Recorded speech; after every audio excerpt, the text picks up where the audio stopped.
So now you both could speak. You are free, correct? Swenja ji? Yes, I can hear you well. Perfect. Okay, good. Swenja? Jai Sachidanand Shuddha. Jai Sachidanand, my dear. How are you?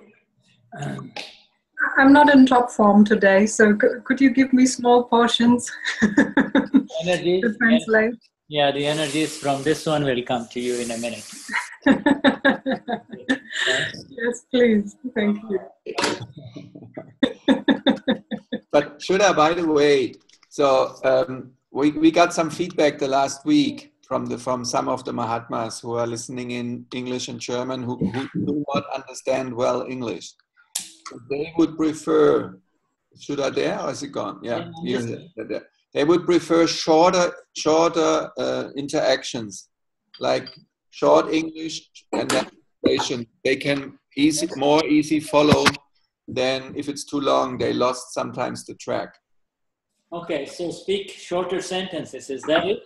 Yes, shorter sentences and then allow translation and then keep going. So that's more, then they can follow more. That's what they requested. Well, I will have to become the speaker then, but I will. I know. You're not the speaker in they will interrupt you if necessary, so it will flow. You will not have intellect, but just have that. Yeah, I'll definitely try. Huh? Thank you. Yeah. Super. I know how it is. I experienced your whole thing in Brazil, how that flows and how you have to stop. And I know that. It's like I have more compassion for everything. Yes, welcome to the club. Yes. I realize totally how it feels. Yeah.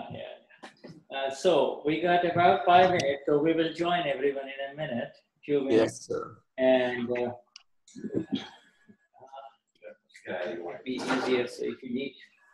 But before that, let me introduce. Everybody just say hi to somebody that you're familiar with now. Hey! Oh, hi, guys. Guy is here. Is he in Florida? Yes. Oh, you're in the neighborhood. Yeah. Guys around. Good to see you. Nice to see you, man. Good to see you. Thank you for the email you sent. Yes. Really appreciate it. And I have your beautiful coaster, by the way. Okay, cool. So, quick question. Are you coming to India this year? Yes, but I'm not coming until the 5th of January. Okay, good. But you are coming, so that's great. At least. We have, but and I'd like to come to Germany. When is Germany again? In March? End of March, yes. 24th to 31st. Good. And then afterwards, he's from the 2nd to the 5th in England. So keep the whole 2 weeks. That would be great because there's Shibya afterwards, right away. I'm going to definitely make it to Germany, and I'd love to join everyone in London, England as well. So. Yes, perfect. We are looking forward to see you again in Germany. Du hörst mich nicht? Hmm? Oh. Do you take any sugar? Sure. Oh, thank you. Yeah. No. Okay. All right. Let me. Okay. All right. Mach mal deinen Lautsprecher an. Und jetzt?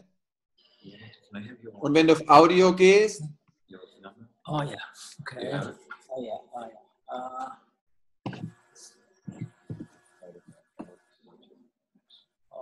Or you can, okay, it's just collect this one. Sure. Okay. And then just. Which one is it? Home B602? Or is it Zana gas? Try that. Okay, I have to and then try this with it. Okay. Add this.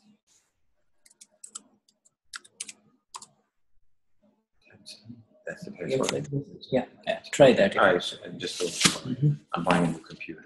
Yeah. I have to buy a new computer. This is very slow right now. Okay. Shuddha, does it work? Does it work? And it's slow. Don't worry, it's going to take time. Okay, if it doesn't, you can just watch from here. Okay, Swenja ji. So we start the satsang with Gnani Purush Dadashri on the understanding of the science of Prakruti. This is November 30th of 2014. And session number 3, 4? I think it probably is 3 or 4, I don't know. Jai Satchidanand, ihr Lieben alle.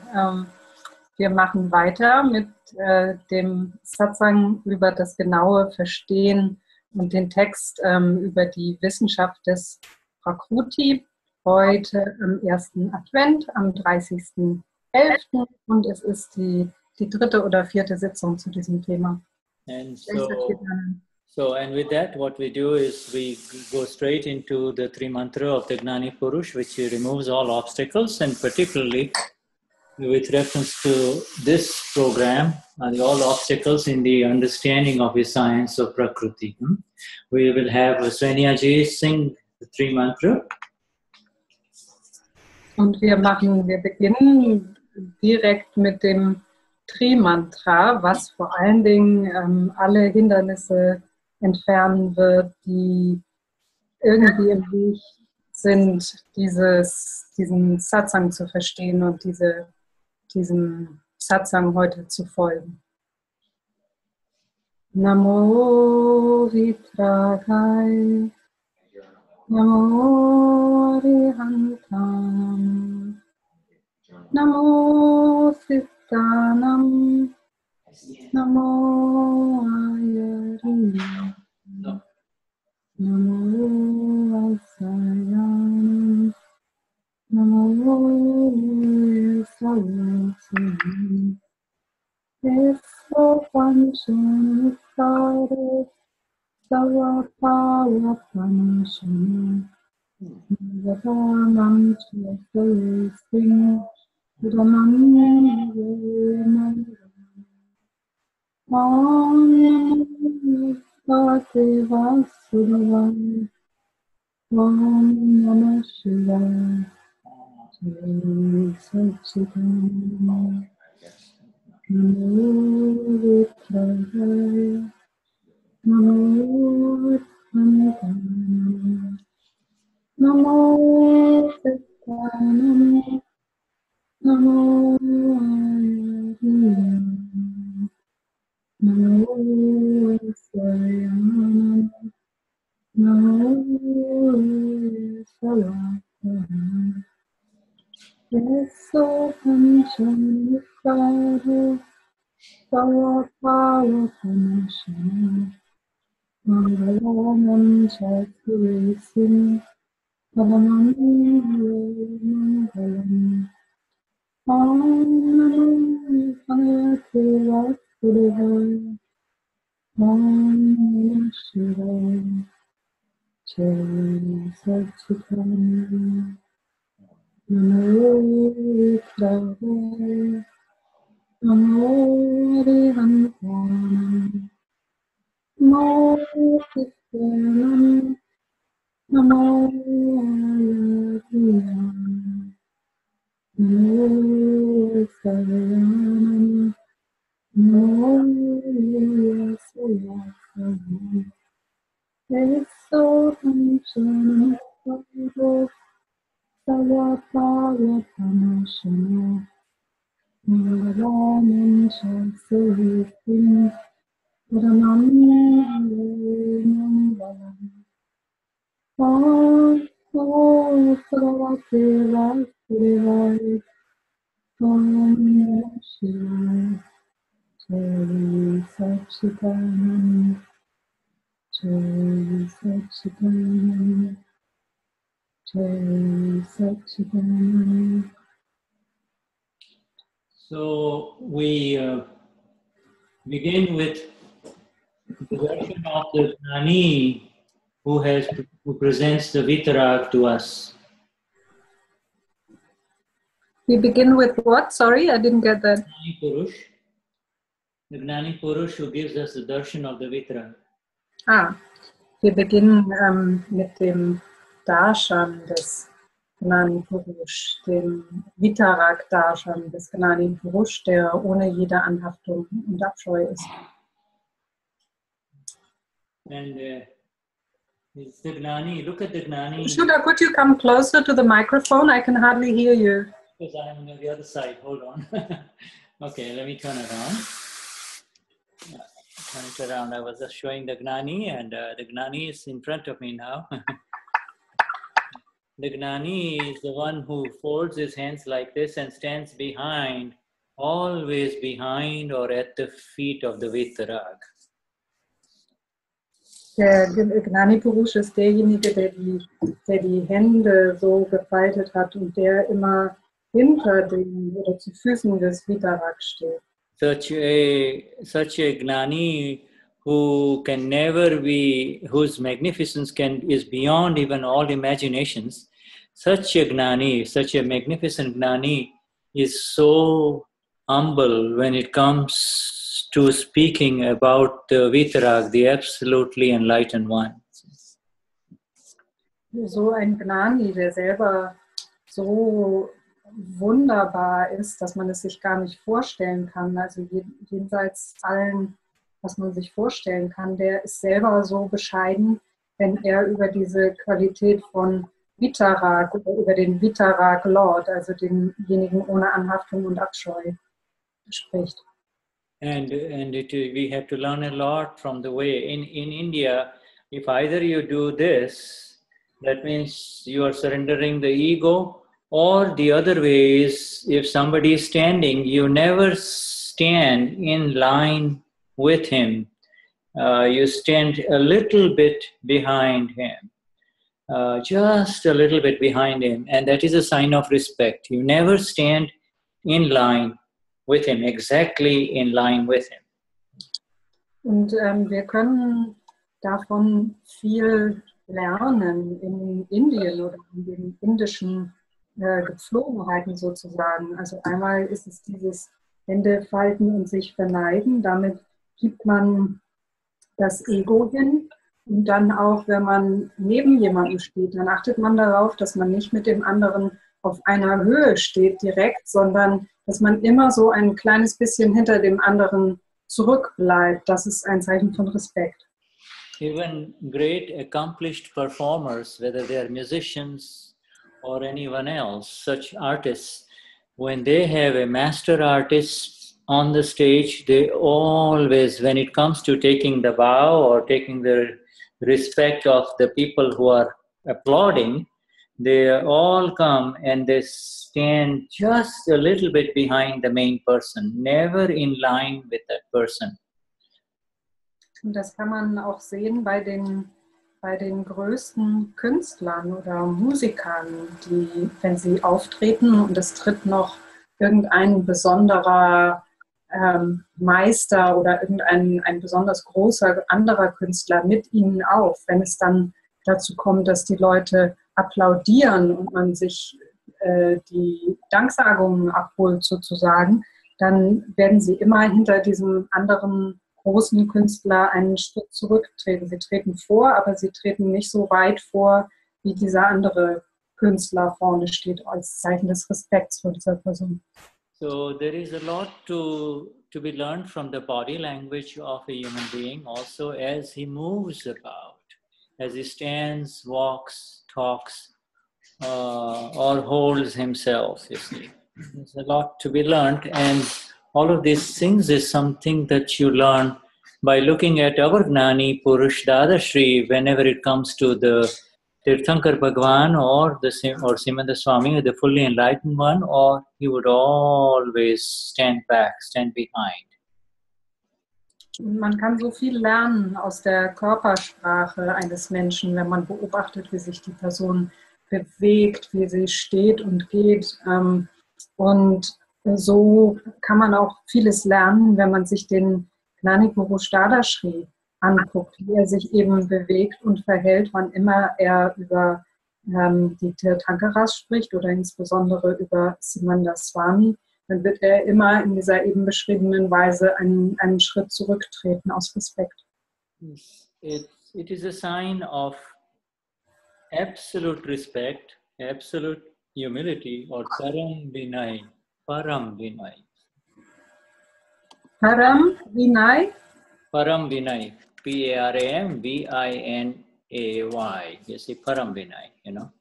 Das ist ein Zeichen des absoluten Respekts und das Gujarati-Wort dafür ist Param Vinay, so wie Shuddha es gerade in den Chat geschrieben hat. And so the absolute respect, the absolute humility can only begin when one becomes established in the state which is beyond the mind, beyond the body, beyond the speech. That is Param Vinay. It cannot begin before then.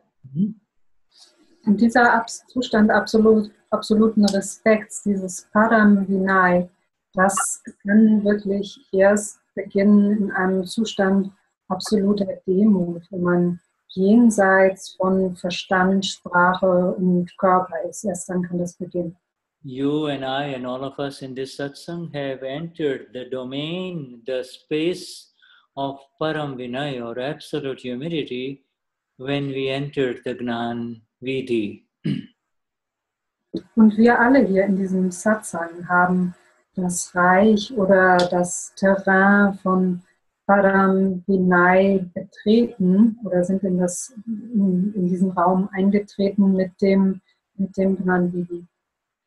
And so it is with that Param Vinay or absolute humility that we begin our satsang with our Gnani Purush Dadashri, and we go into the understanding of also this Prakruti. So, und es ist in dieser Haltung des absoluten Respekts, Param Vinay, in dieser Haltung von absoluter Demut, dass wir diesen Satsang des Gnani Purush Dadashri heute beginnen, über das Verständnis der Wissenschaft des Prakruti. And so are we in this next heading, Gnan in Swabhaav and in Vibhaav? Is that where we are, Swenja? Yes, exactly. So wir sind bei der Überschrift Wissen, Gnan in Swabhaav und in Vibhaav. Also auf meinem Ausdruck ist das die Seite 4 im PDF. This is for those who are looking for this particular PDF. It is the English one is at dadashri.org /Prakruti. See? Und falls ihr auf Englisch mitlesen wollt, dann hat Shuddha, meine ich, gerade die Adresse in den Chat geschrieben. Das wäre dadashri.org /Prakruti. Da findet ihr den englischen Text, wenn euch der lieber ist. Aber der ist ja auch auf dem anderen Ausdruck mit drauf. And tell them about where it is on the German site, please. Den deutschen Text findet ihr auf der Eventseite und ich glaube, Ruediger hat es irgendwann hier in den Chat schon kopiert oder wollte das tun. Vielleicht kannst du es nochmal reinkopieren, den genauen Link. Ich glaube, Zoom schluckt ja die Links nicht. Also auf in diesem gewohnten Download-Bereich Mahatmas, Kennwort zweimal Dadashri, da könnt ihr euch die Übersetzung herunterladen. Da kommt der Link gerade so weit, wie sie bisher vorliegt. Und das ist noch nicht sehr viel. So we have the heading Gnan in Swabhaav and in Vibhaav. Und es ist offenbar Seite 5 auf dem PDF, was man sich im Internet runterladen kann. Bei mir ist es Seite 4, aber das ist dann ein bisschen verschoben. Und die Überschrift ist Wissen, Gnan, großgeschrieben, in Swabhaav, in Vibhaav. Und diese beiden Begriffe sind in den Fußnoten erklärt. Und zwar bedeutet Swabhaav innewohnender, natürlicher Zustand, Natur des Selbst, innewohnende Natur. Und Vibhaav bedeutet Eigenschaft, die nicht zum Selbst gehört. Ich bin Chandulal. Also das ist diese zusätzliche Absicht, von der wir es auch das letzte Mal schon hatten. So the word Gnan here in apostrophes, Gnan means the self actually, as the vision as the S capital self. And it can, from the view of the enlightenment, Gnan means the my vision. from the view. Und das Wort Gnan hier in Tüdelchen, in Anführungsstrichen, bedeutet so viel wie Sicht als das großgeschriebene Selbst. Also für denjenigen, der erleuchtend ist, bedeutet das seine Sicht. And so Swa, wherever the word Swa is, it means mine. And wherever the initials VI are there, V, it means external, not mine. You say not mine. Und wo immer diese Vorsilbe Swa auftaucht, da bedeutet das so viel wie meins, das gehört zu mir, wohingegen die Vorsilbe VI, wie, bedeutet, das ist etwas Äußeres, das gehört nicht zu mir, nicht meins. And so just mute that, yes. So Purush and Prakruti are not linked together. They are in proximity with each other. Also das Purush, das großgeschriebene Selbst, und das Prakruti, der Nicht-Selbst-Komplex, die sind nicht miteinander verbunden, aber sie befinden sich in großer Nähe zueinander. They are in proximity with each other, and because of the view, Bhaav, intent and outlook of proximity, illusion arises in the Gnan, and notice the small g and the small k, knowledge, of the small SELF. So we're reading now, right? Yes, I'm reading, yes. Yeah, Oh, yeah. sorry, I didn't get that. Yeah, all right. Also wir lesen im Text. So you may want to go on. Sorry, I just didn't realize we were already reading. That's all right, that's okay. This is because Purush by nature is knowledge. It should be a K capital. Purush by nature is K capital knowledge, or gnanmaya. It's nothing but knowledge. And the illusion, different words in Gujarati in brackets, here vibhramata, is who did this? And then he will say, I did it. But actually all this is done by Prakruti. However, as the Gnan changes, Prakruti arises, and when the Gnan comes into the self or Swabhaav, Prakruti gets destroyed. Currently, this Gnan is in the extra view dash intent or Vishesh Bhaav, and when it comes in its natural view as the self, as capital Swabhaav, then the Prakruti gets destroyed. Prakruti gets destroyed. So this is all small Gnan. Yeah, all of this is itself? yes. All of this is small Gnan until it comes into the S capital self. You see. Okay. Dann lesen wir den ersten Absatz. Das Selbst, Purush, und das Prakruti, der Nicht-Selbstkomplex, sind nicht miteinander verbunden.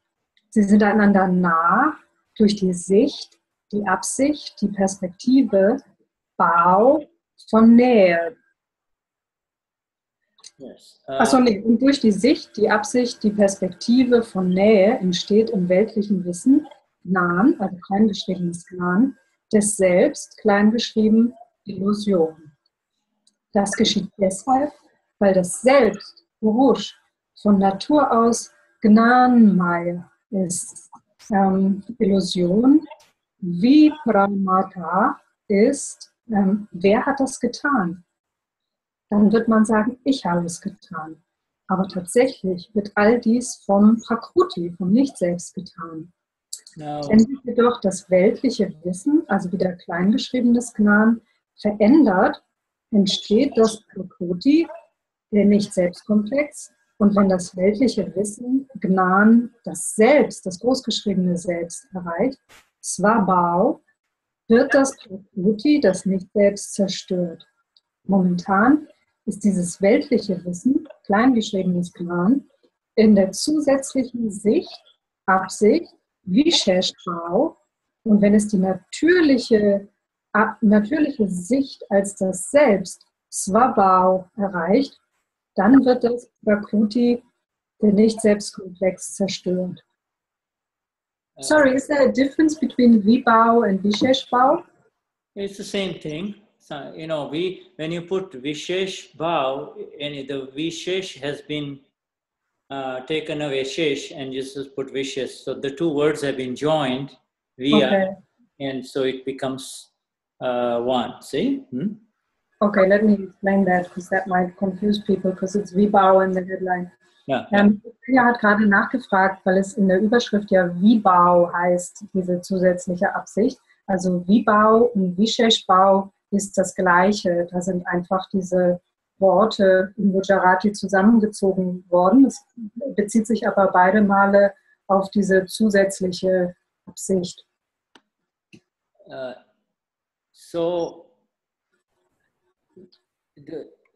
the first sentence is very critical. They are really not linked together. It's the vision of the Gnani Purush. To believe that there is a link or a connection is the error. Und dieser erste Satz ist wirklich ganz, ganz wichtig, ganz entscheidend. Das ist die Sicht des Gnani Purush. Also Purush und Prakruti sind nicht miteinander verbunden. Und zu glauben, dass sie verbunden seien, das ist der Fehler. This is important to understand. We all have this sense, a residual sense, that this Prakruti is mine, this Prakruti is Nada's, this Prakruti is Swenja's, mine, you see, a residual sense, and that sense will have to dissolve someday as we rise higher in this Gnan of our Gnani Purush Dadashri.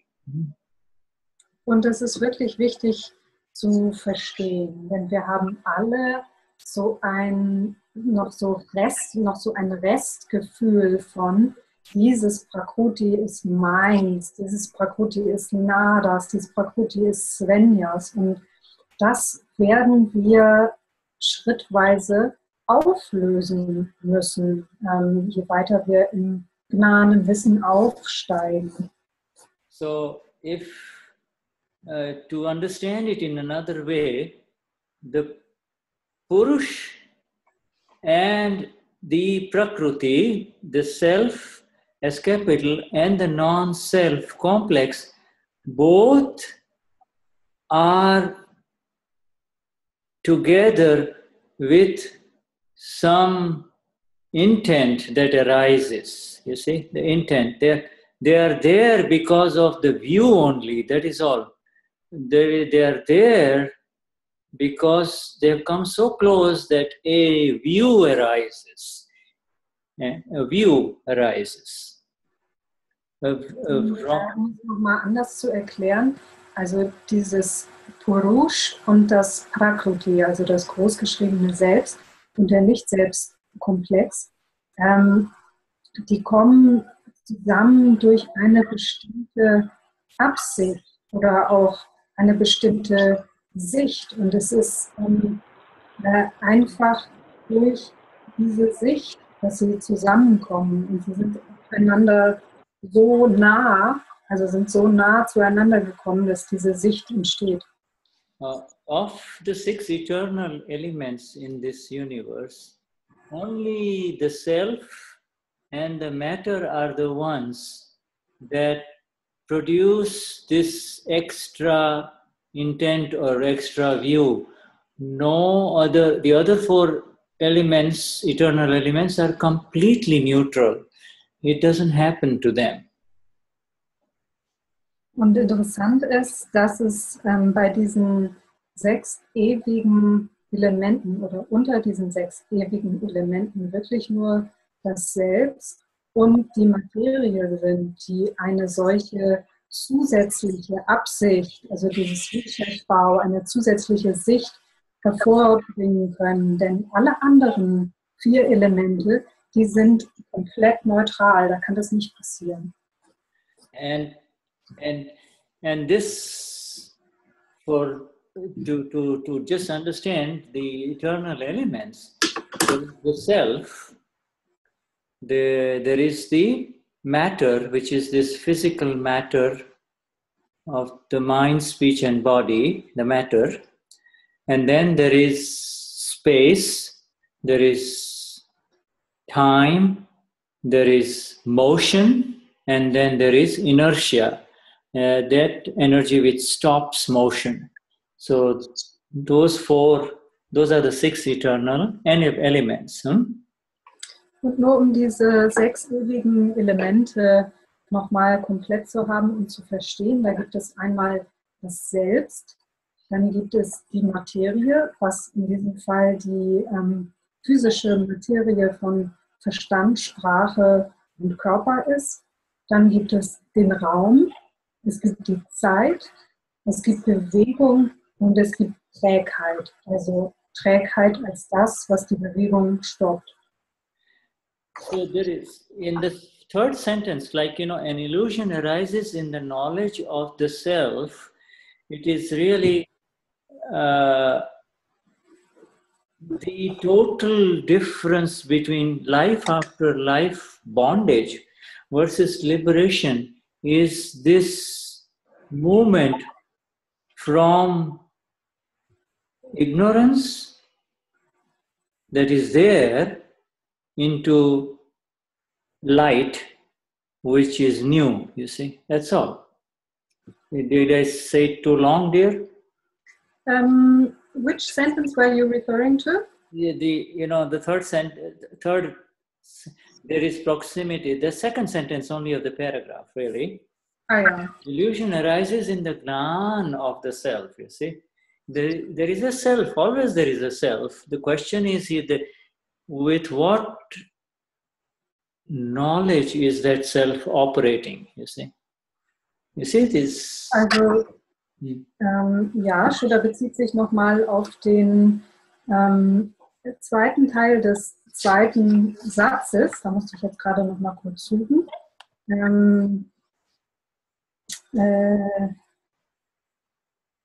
Ja, die Perspektive Bhaav von Nähe entsteht im weltlichen Wissen des Selbst.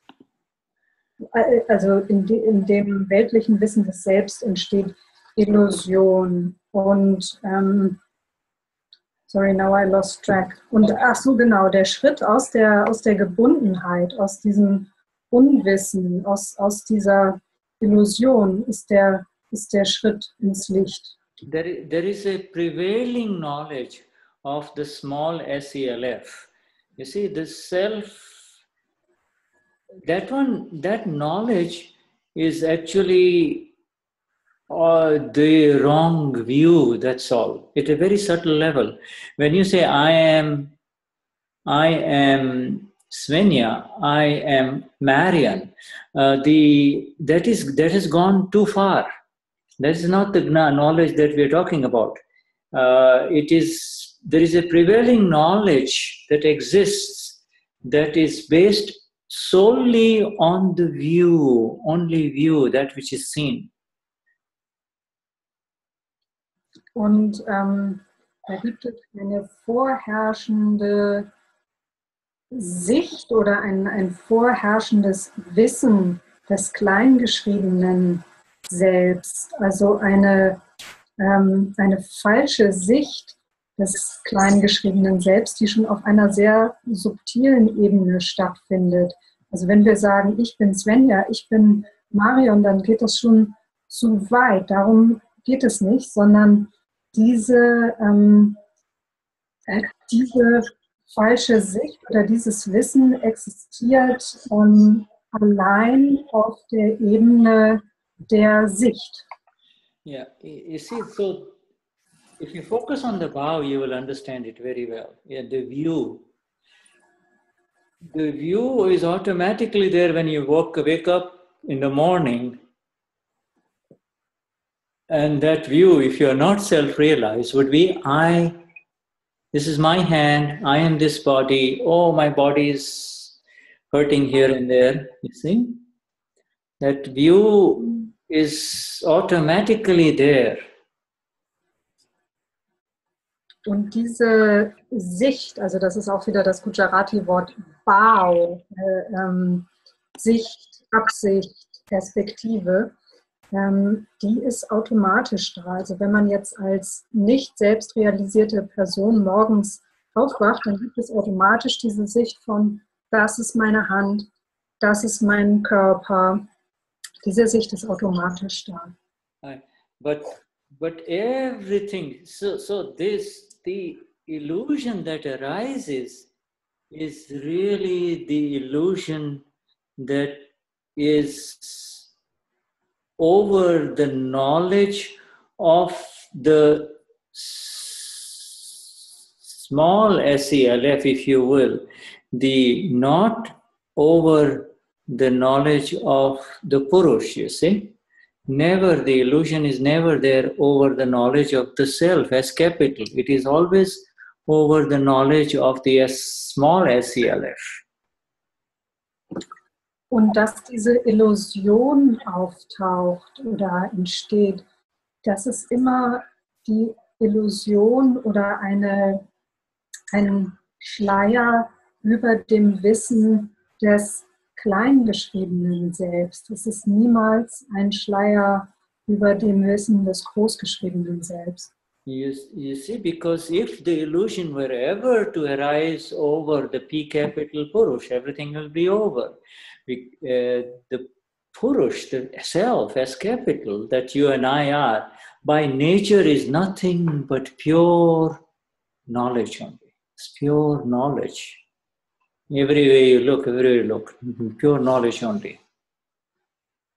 Und wenn also niemals ein solcher Schleier der Illusion sich über das großgeschriebene Selbst Purush legen würde, dann wäre alles vorbei. Denn dieses großgeschriebene Selbst ist, das geht gar nicht. Das ist von Natur aus reines, absolutes Wissen.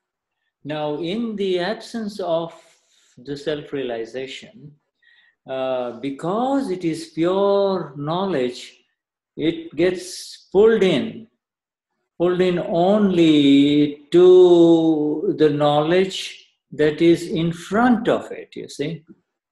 In the absence of self-realization, of the as capital self, it gets pulled into that which is in front of it, rather than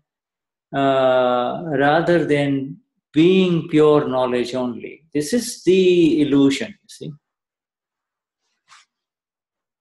Und in der Abwesenheit von Selbstrealisation wird dieses reine Wissen quasi hineingezogen in das Wissen, was eigentlich vor ihm ist, anstatt einfach nur reines Wissen zu sein. Das ist die Illusion.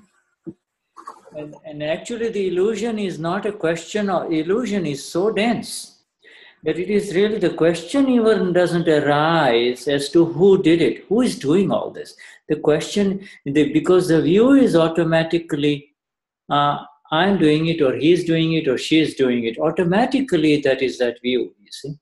The question arises, who did it? He will be well on his way towards self-realization, see. Und diese Illusion, wer tut es, wer ist der Handelnde? Also andersrum, diese Illusion, dieser Schleier, der ist so dicht, dass die Frage, wer tut es, wer ist der Handelnde, gar nicht auftaucht. Das ist automatisch ist die Überzeugung da, ich tue es, ich habe es getan. Und derjenige, der, bei dem diese Frage überhaupt auftaucht, wer ist der Handelnde, der ist quasi schon, das ist schon die halbe Miete für die Selbstrealisation. Der ist schon unterwegs in Richtung Selbstrealisation, allein mit dieser Frage im Bewusstsein. So the change in the knowledge, original change in the knowledge gives rise to the Prakruti. Because the moment you say Ishvinuva, the knowledge has already gone in that direction only. You see, it's gone in that direction. So the Prakruti of Uwe is there in front of you, Y capital. Mhm. Und diese Veränderung des Wissens, diese ursprüngliche Veränderung des Wissens, die lässt das Prakruti entstehen. Und in dem Moment, wo das Wissen oder die Überzeugung, ich bin Uwe, da ist, da hat man schon das Prakruti von Uwe vor der Nase, vor sich.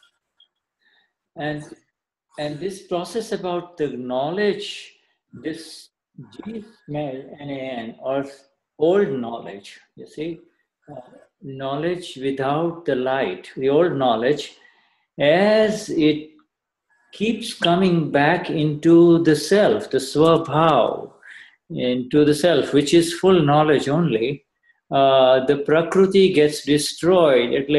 This is a very amazing sentence. Prakruti gets destroyed means the Prakruti does not exist anymore for the person who has become the total self. You see, the Prakruti is there, but it doesn't really matter whether it is there or it is not there. Prakruti, that which has arisen, it now gets destroyed, you see. So this is the Akram way, this is the new way.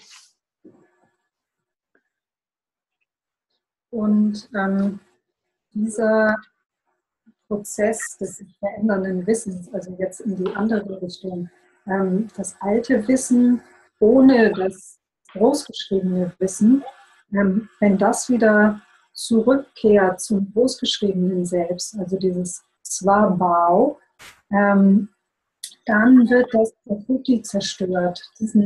Das ist ein ganz erstaunlicher Satz, der da steht in diesem Absatz. Ich meine relativ am Ende, genau der letzte Satz, der vorletzte Satz. Das bedeutet so viel wie, das Prakruti existiert nicht mehr für denjenigen, der zurückgekehrt ist zu diesem absoluten Selbst. Also das Prakruti ist zwar noch da, aber es ist egal. Also es löst sich wie auf. Und das ist der Akram-Weg. What we have in front of us, dear Mahatmas, are the most fundamental sentences of the Gnani Purush with reference to the science of liberation, you see. Und diese Sätze, die wir hier vor uns haben, liebe Mahatmas, die sind wirklich grundlegend für die Wissenschaft der Befreiung. Yeah, Prakruti, the non-self complex, is no longer, in terms of destructions, means it really, the Purush gets totally separated from Prakruti rather than Prakruti getting destroyed.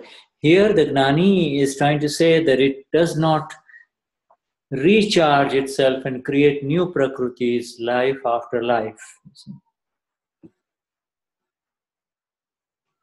Und das Prakruti, also der Nicht-Selbst-Komplex, hier wird gesagt, dass er zerstört wird, aber das bedeutet eigentlich so viel, dass Purush, also das großgeschriebene Selbst, vollkommen getrennt wird vom Prakruti, also noch eher als zerstört, wie es hier gesagt wird. Und was damit gemeint ist, ist eigentlich, dass das Prakruti aufhört, selber von sich aus so zu agieren und sich Leben um Leben wieder selbst zu reproduzieren. Now, this word Swabhaav is very loaded. The Swabhaav is extremely loaded because it begins in the Gnan Vidhi and remains until Nirvana or final liberation, the Swabhaav. So you can see the spectrum of the view of the Rhinasile or the self that I am. You see, I am the S capital self. You see. You see, so it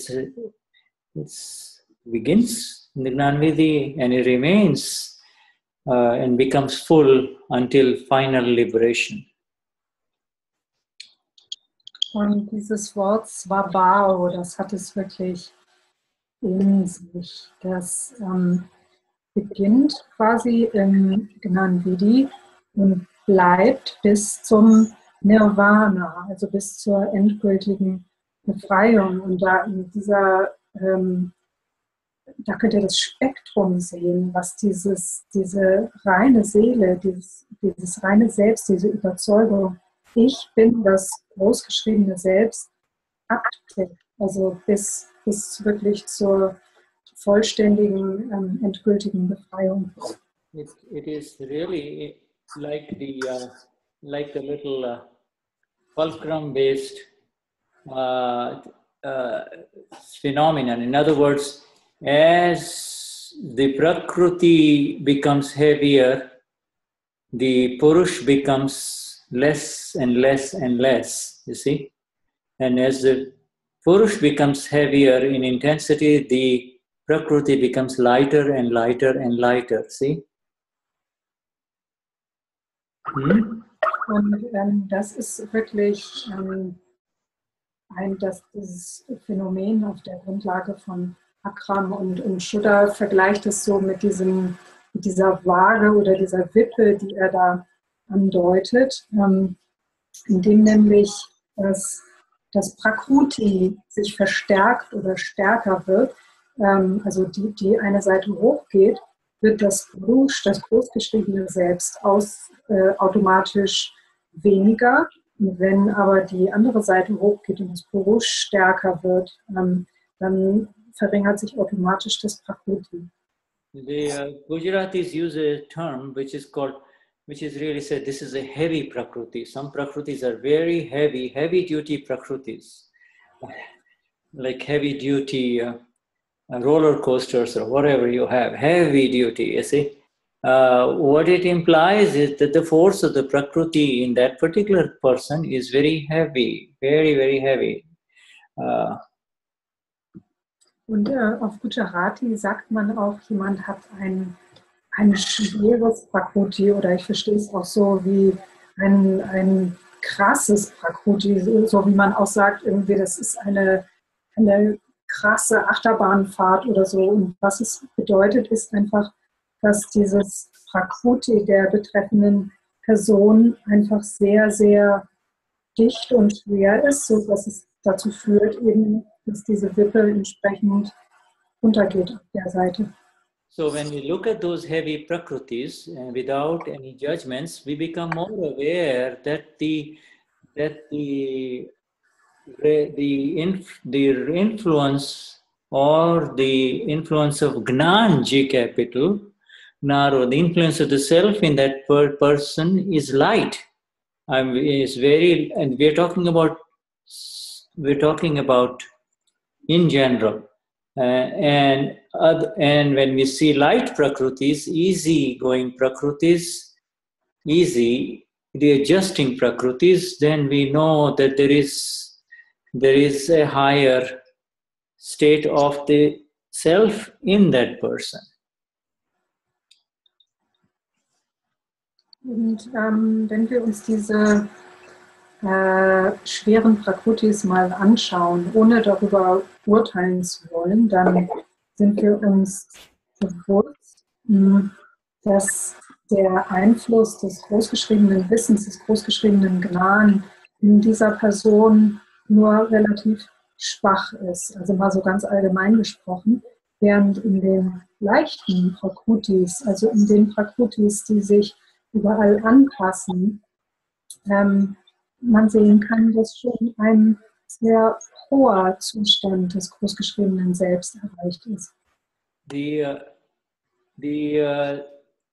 So really this is nothing but a play of the shift of Gnan only, knowledge. Knowledge at the one end of the heavy end of the Prakruti is heavy in the small SELF, and as it shifts away from the small SELF towards the S capital self, then that becomes more important, you see, and more prevalent and heavy, you see, the knowledge of the self. Both cannot coexist together. Both being together is what has created all this confusion, you see. Und um nochmal in diesem Bild zu bleiben, in dieser Waagschale oder in dieser Wippe, die Shuddha da gezeigt hat, da geht es darum, eigentlich, dass sich das Gnan, das Wissen, von einer Seite auf die andere bewegt, so wie er es zeigt.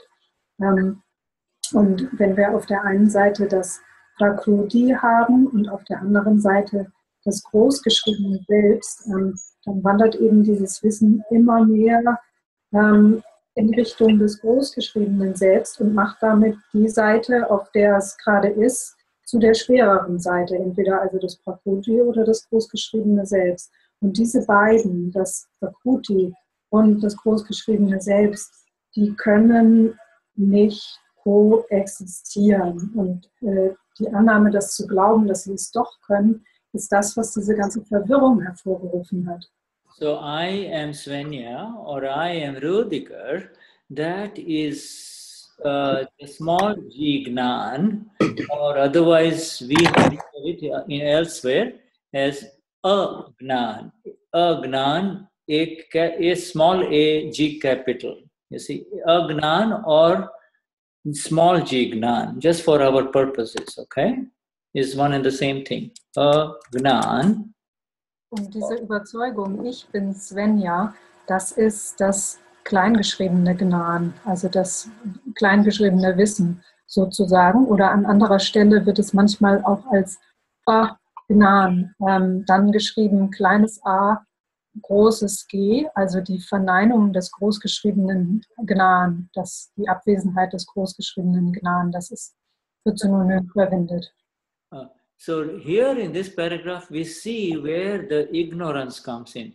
The ignorance is really this, it's really not called ignorance. He still has the knowledge, but his knowledge is, I am Guy, I am Uwe. That is the knowledge, you see. It's still in the Vibhaav. It is not in Swabhaav or self-view, S capital view. Und in diesem Absatz, den wir gerade gelesen haben, da können wir sehen, wo das Unwissen auftaucht oder eintritt. Das Wissen ist zwar noch da, aber es hat sich verlagert zu ich bin Guy, ich bin Uwe. Und es ist damit in Vibhaav, nicht in Swabhaav. And you see, without this shift, without coming home to the Raina Sile, there is no other way for this Prakruti to become weaker or less influential or prevented from being created further and further, more and more Prakruti. This is an amazing science when we see it.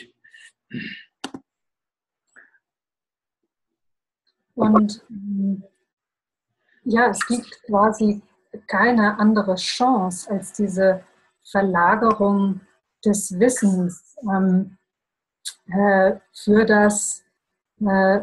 das Wissen nach Hause zu kommen, zur reinen Seele. Also es gibt keine andere Art, dieses Prakruti schwächer werden zu lassen oder weniger einflussreich zu machen oder es daran zu hindern, sich wieder und wieder zu reproduzieren. Also das ist das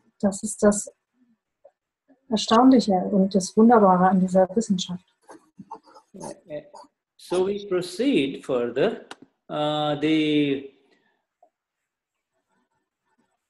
When two eternal things, elements, come together, and we have already talked about them, Vishesh Bhaav arises in both.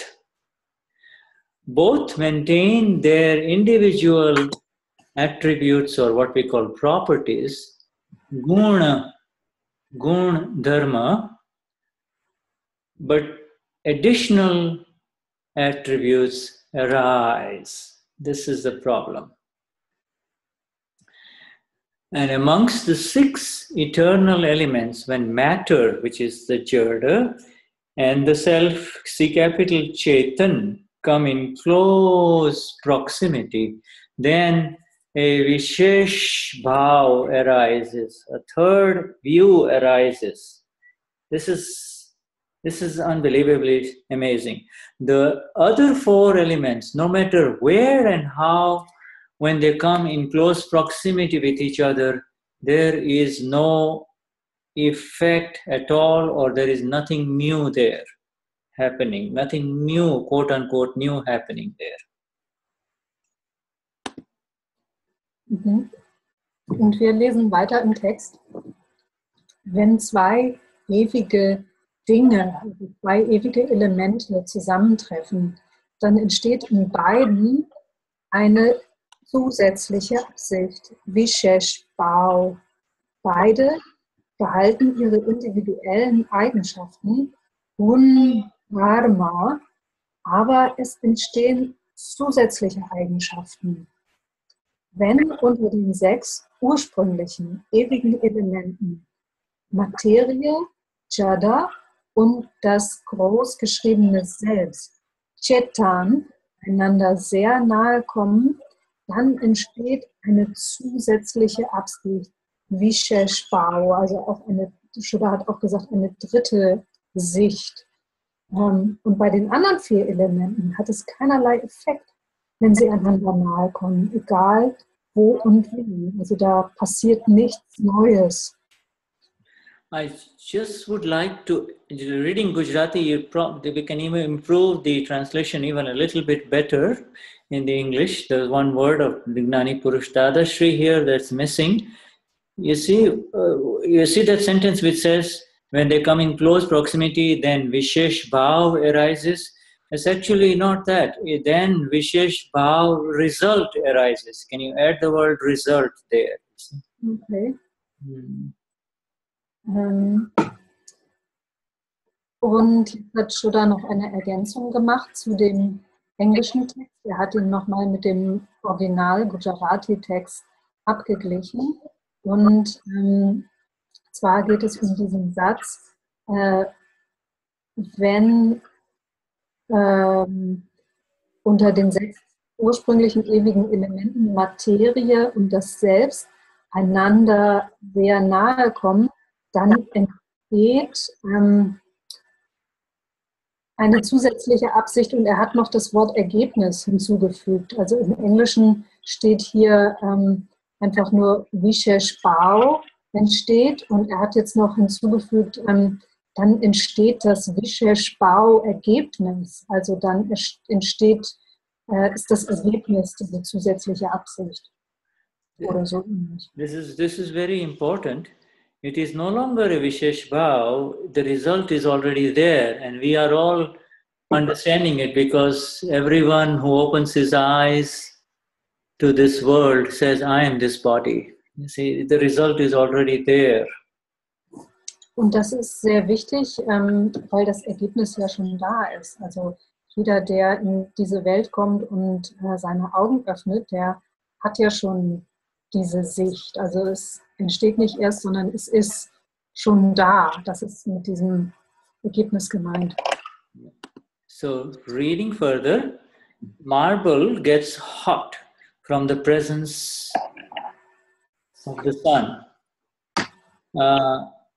In that, the original owner quotes, the marble believes that it is in the nature of the marble to be hot.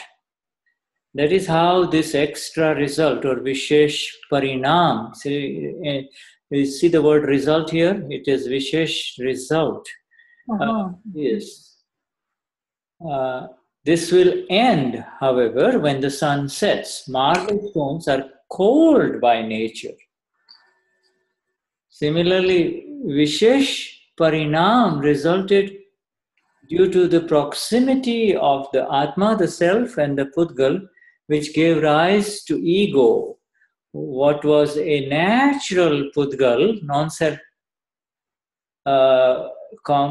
Pudgal here is not matter, but actually we'll just leave it. What was a natural matter, what was a natural Pudgal, does not remain so anymore.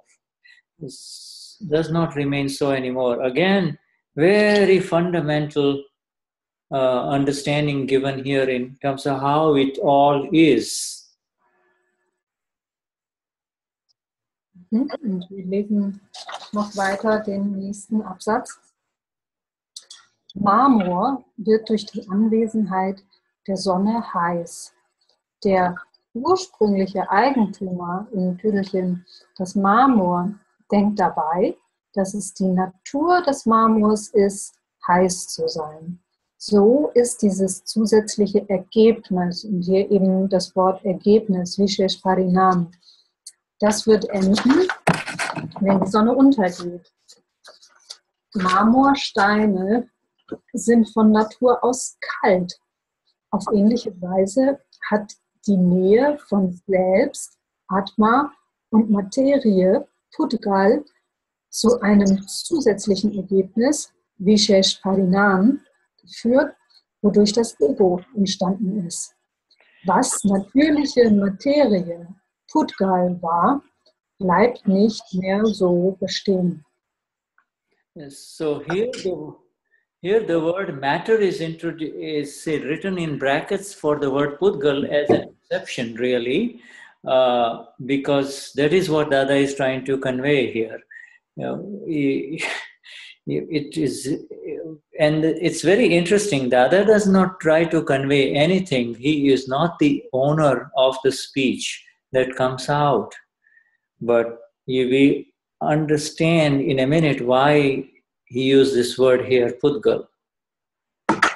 Und euch ist vielleicht aufgefallen, dass hier ausnahmsweise das Wort Pudgal, was ja sonst auch so viel bedeutet wie Nicht-Selbstkomplex, mit Materie übersetzt ist. Und das steht hier ausnahmsweise so, hat Shuddha gerade erklärt, also auch im Englischen, weil weil Dadashri das so meint hier, weil es dann besser verständlich ist und Dadashri gibt da keinerlei Erklärungen oder impliziert da nichts. Er ist nicht der Eigentümer der Sprache, aber wir werden gleich sehen, warum das hier so gemacht worden ist. But here it comes out, he didn't use the word jad, remember? Just in the previous sentence above it, in the previous paragraph, he used the word jad. Here he uses the word Pudgal because he wants to introduce natural non-self Pudgal versus Pudgal that has come under the influence of illusion.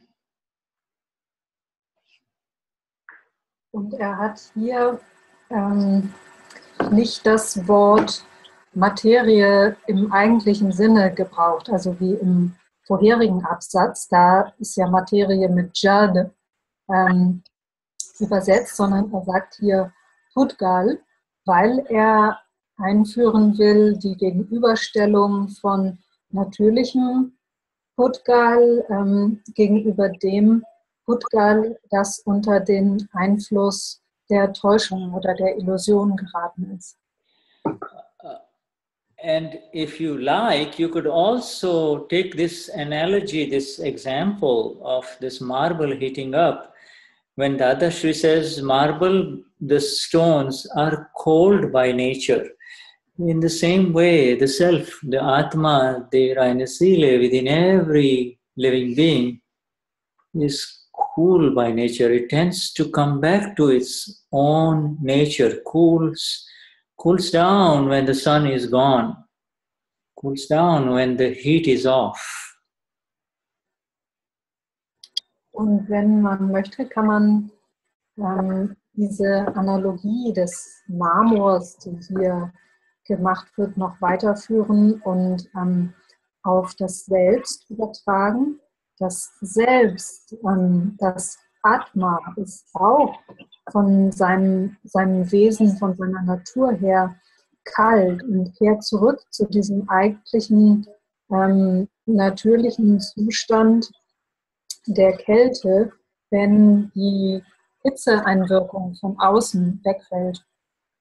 So, you see, in ignorance or in small g Gnan or in Vibhaav, the wrong view state, when the Prakruti becomes upset or angry, one believes, I became angry, I became hot. But at that time, if the knowledge is there that my nature is like cold marble, then nothing can heat it. Or if the force is heavy, the force of the heat is heavy, the knowledge will prevail that when the heat is off again, I will come back to my nature. But this is the new science, you see, does not allow any extra result to arise. This science, this vision. Und im Zustand von Unwissenheit, kleingeschriebenem Gnan, Vibhaav, also im Zustand der falschen Sicht, wenn da das Prakruti in irgendeiner Form gereizt wird oder sich aufregt oder wütend wird, dann wird da die Überzeugung oder das Gefühl sein, ich bin wütend. Also in dieser Analogie jetzt, ich bin heiß. Und wenn dann das Wissen da ist, dass ich von Natur aus aber kalter Marmor bin, dann wird es, dann kann nichts in der Welt es erhitzen. Und wenn die Macht dieser Hitze sehr stark ist, auch dann wird das Wissen vorherrschen, wenn die Hitze wieder abgedreht ist, dann wird also wieder dieser natürliche Zustand der Kühle zurückkehren. Und das ist eben das Neue an dieser Wissenschaft, dass mit diesem Wissen dieses extra Ergebnis oder diese extra Absicht, Vishesh Bhaav und Vishesh Parinam, dass das nicht entstehen kann dadurch. So again, another definition here of natural Pudgal, natural non-self complex, is that which is without ego. We will have, so there is the Purush, the self, and then there is then once the ego is gone, then this non-self complex of ours becomes natural.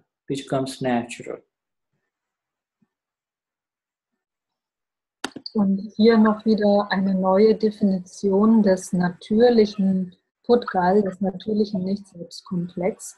Und zwar ist der ohne Ego. Also wenn hier das Purush, das großgeschriebene Selbst ist und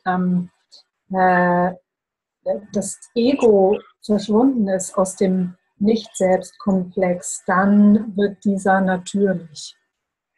So we will take a break here. Okay. It's time for us. Thank you so much, my dear. I know now Ruediger come on in, so let's take a break. Shuddha, can I ask you a question quickly? Yes. How long are you in India? Till March 3rd or 4th. Until March. Okay, good. Super. I just want to know. I will give the message now. Okay, good. Super. No. Because I take a break. Perfect. Okay, Jai Sachidanand. Jai Sachidanand, Shuddha, thank you. Yes, und wir machen jetzt eine Pause und nach der Pause geht es dann weiter mit Ruediger als Übersetzer. Und mit vielen Informationen. So, bevor ihr alle wegläuft, ab nächste Woche beginnt der Satsang um 18 Uhr. So next week on, from next week on, we start Satsang at 6 p.m. German time. 18 Uhr nächste Woche, until March 3rd or 4th, also bis Anfang März. Das heißt, ja, bis Januar, Februar wird es um 18 Uhr sein. Komplett Januar, Februar wird der Sonntagssatsang immer um 18 Uhr starten, weil Shuddha in Indien ist und es sonst Mitternacht wäre, wenn es beginnt und es würde bis 2 Uhr nachts gehen. Das kann nicht sein, das geht einfach nicht. 18 Uhr ab nächsten Sonntag bis Ende Februar, Anfang März. Ihr kriegt dann nochmal die Details, wenn es wieder umgestellt wird. Okay? Supi. Und Nada und Uwe hatten am Wochenende Audioaufnahmen von den Hörbüchern, aber leider ist nichts dabei rausgekommen. Aber was rausgekommen ist, wollen wir euch jetzt zeigen, damit ihr zumindest ein bisschen einen Nutzen habt. Also das einzige, Bücher sind leider nichts geworden, aber das hat so einigermaßen geklappt hier. Viel Spaß.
Das war bestimmt irgendwann mal so eine Tempeltänzerin, die diese Mudras gemacht haben, gell? Die Nadachi. Ja. Ja. Das sieht gut aus. So, dann schauen wir doch mal, was noch geht hier. Was gibt es denn noch?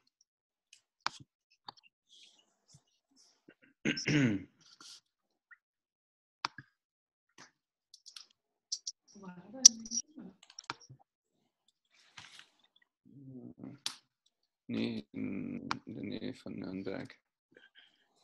Ach so. Mhm.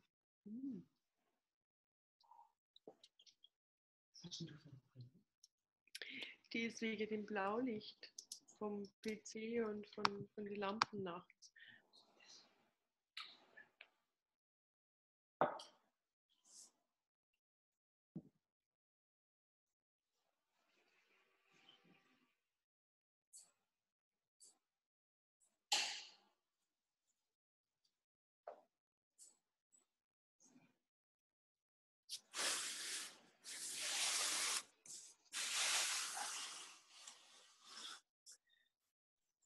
Okay. That was interesting. Uwe, that was that music was interesting. I can't hear you because you're... It was just the... We were on the weekend. We were in a how do you call that? The recording studio. Oh. We were doing audio books, and nothing came out. Only the music came out. So we were unable to do anything. So we just made this rap and this and that. Yes. No, it's not really true. So we worked hard, especially when I worked hard. We was just making fun of the whole thing. That's not true. But we got a real recording studio, which was amazing. So one of the Mahatmas is offering us this to us, and he was there helping us the whole time. It was 3 days, almost 3 days, full speed from morning to evening, and good work.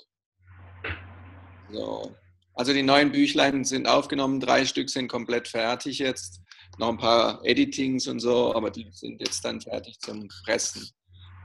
Und die nächsten kommen dann später.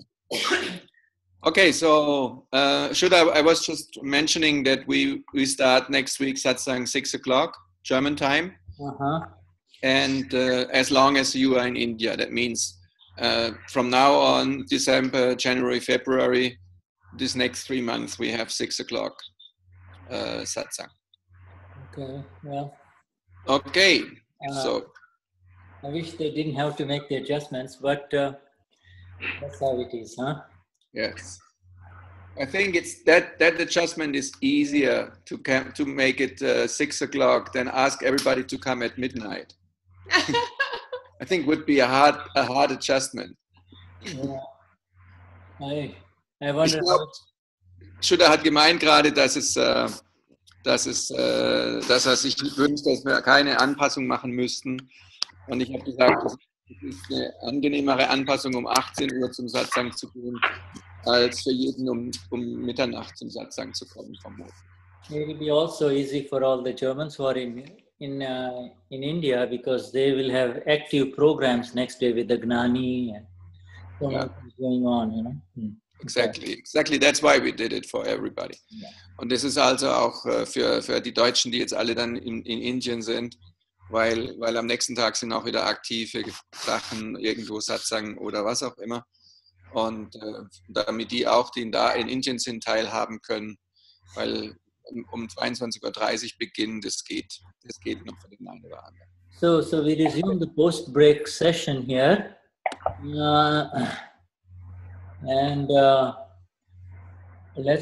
Shall we, are there any questions, or Ruediger, shall we start with you? Welcome, we welcome Ruediger. Okay. Namaste. Der ist jetzt wieder ernannt. Wenn es jetzt irgendwelche Fragen gibt, dann machen wir im zweiten Teil mit den Fragen weiter. Ich sehe im Chat nicht. I don't see any questions in the chat, so okay. we should proceed with the reading. All right. So we proceed then. Okay, also dann machen wir weiter, wenn keine Fragen sind. Ihr könnt jederzeit fragen, schreibt in den Chat rein oder macht Raise Hands oder so. Genau. Okay. We proceed, and here is we go to the next paragraph there. By two things coming together, their individual natures,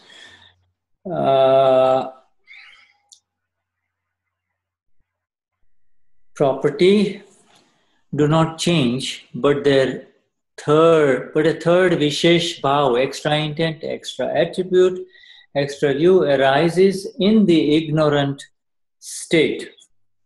Just as when you place a book in front of a mirror, the book does not lose its nature.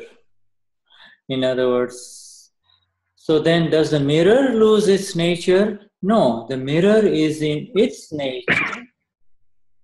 But when you go in front of it, it will also show you its own nature too, will it not? It will also show you the Vishesh Bhaav, beautiful example of Vishesh Bhaav. This is a very subtle thing. Scientists will understand it very quickly. Okay. Should I just let you know there is a question that has been sent to you by Rainer. Okay.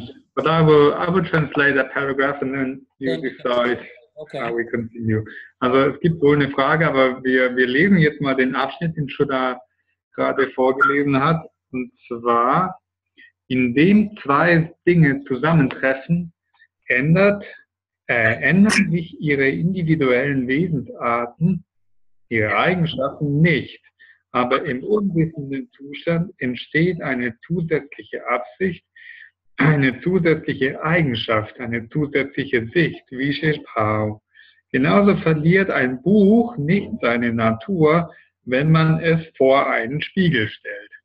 Verliert dann der Spiegel seine Natur oder Wesensart? Nein, der Spiegel ist innerhalb seiner Natur, aber wenn du dich da vorstellst, wird er dir auch seine eigene Natur zeigen, oder? Er wird dir auch die zusätzliche Absicht Vishesh Bhaav zeigen. Das ist eine sehr subtile Sache. Wissenschaftler werden die schnell verstehen. So, this mirror, let's finish the details of this paragraph and then we'll come to Rainer. Okay, also wir gehen kurz in diesen Paragraph rein und dann nehmen wir Rainers Frage. Okay. In the previous paragraph, we talked about I am as cool as a marble, or my nature is to cool down. In the same way, another example, this example of the mirror gives you the exact understanding of who am I. Then the answer is I am simply the mirror. I am simply the mirror. And the mirror is always in its own nature. Also im letzten Abschnitt haben wir diese Analogie gehabt, ich bin kühl wie Marmor. Meine Natur ist es, abzukühlen oder kühl zu sein. Und jetzt in diesem Beispiel von dem Spiegel, das gibt uns das exakte Verständnis, wer bin ich eigentlich? Denn ich bin genauso wie der Spiegel. Ich bin, so wie der Spiegel immer in seiner Natur ist, bin ich auch eigentlich immer in meiner Natur. And then it's very interesting. Dadashri uses first a book, a non-living object, to tell us that when the book moves in front of the mirror, there is another book inside. You see? But when you move in front of the mirror, then the mirror shows you its nature as its nature of reflection, and also the extra intent, which is, it shows you inside the mirror, you see, and that is the extra intent. Also das ist interessant, in diesem Abschnitt spricht Dana zuerst von einem Buch, das wir vor den Spiegel legen. Also ein unbelebtes Objekt sozusagen. Und wenn wir das vor den Spiegel setzen, ist ein anderes Buch einfach im Spiegel drin. So. Aber wenn wir uns vor dem Spiegel stellen, dann auf gleiche Weise zeigt der Spiegel seine Natur, und zwar zu reflektieren, das ist seine Natur. Aber wenn wir uns vor dem Spiegel stellen, sehen wir uns da drin, und es passiert so diese zusätzliche Absicht. Das passiert, wenn wir uns vor den Spiegel stellen. You see, you are only one entity. You are one person. But when you go in front of the mirror, another one appears inside the mirror, And that is the third entity. There is a mirror, you in front of the mirror, and the third entity that is seen inside the mirror. That is the third entity or the extra intent. Also, also du bist ja eine Wesenheit oder ich sage jetzt mal Wesenheit, du bist ein Mensch, eine Person und der Spiegel ist das andere Objekt. Aber wenn du dich vor dem Spiegel stellst, dann ist diese extra Person, die im Spiegel ist, die passiert dann. Das ist dann die dritte Wesenheit, die auftaucht, die jenseits mir als Person und des Spiegels ist. Also das ist dann, wie ich mich sehe im Spiegel, oder dass ich mich sehe im Spiegel, das ist diese extra Sicht, diese extra Absicht, was da dazu noch zusätzlich entsteht. You look at my frame here, you look at me, and if I just move away from the frame, see, like this, what remains is simply the mirror, and the mirror within you is seeing that mirror. When I come back in again, it is meant to see only, just reflect only, and says, this person came in my space. That's all. This is the seeing part, S capital seeing part, and the other one is, this is Shuddha, is the small SELF seeing. Wenn ihr jetzt auf dem Bildschirm schaut, dann, Shuddha hat das gerade schon vorgemacht, wenn er sich so wegbewegt, dann, was ihr dann seht, ist einfach der Spiegel, der übrig bleibt. Was ihr seht, ist der Spiegel. Es sieht so aus, als ob ich weggehe, aber was ihr dann in Wirklichkeit seht, ist der Spiegel, der dann übrig bleibt. Also ihr seid der Spiegel, der das reflektiert und der das sieht. Ihr seid diejenigen oder das Element, was sieht. Und Shuddha ist, oder Ruediger in dem Fall, ist das, was als Objekt gesehen wird. Ich glaube, ich habe es nicht ganz richtig gekriegt, aber sorry. It's very interesting, this sentence about, let me just get back to the sentence. The sentence is the mirror. Mirror is in its nature, but when you grow in front of it, it will show you its own nature too, will it not? It will show you its own nature, and it will also show you the extra intent, extra view too. See, it will show you its own nature, and it will show you its extra view. Now, you can understand this if you have become the reine Seele. You will not understand it in any other way. When you become the self, then, and you become the mirror, then you will see that you are reflecting that which is in front of you, but you are also showing your own nature. So you reflect that which is in front of you, but also you show your own nature. Shuddha geht nochmal auf den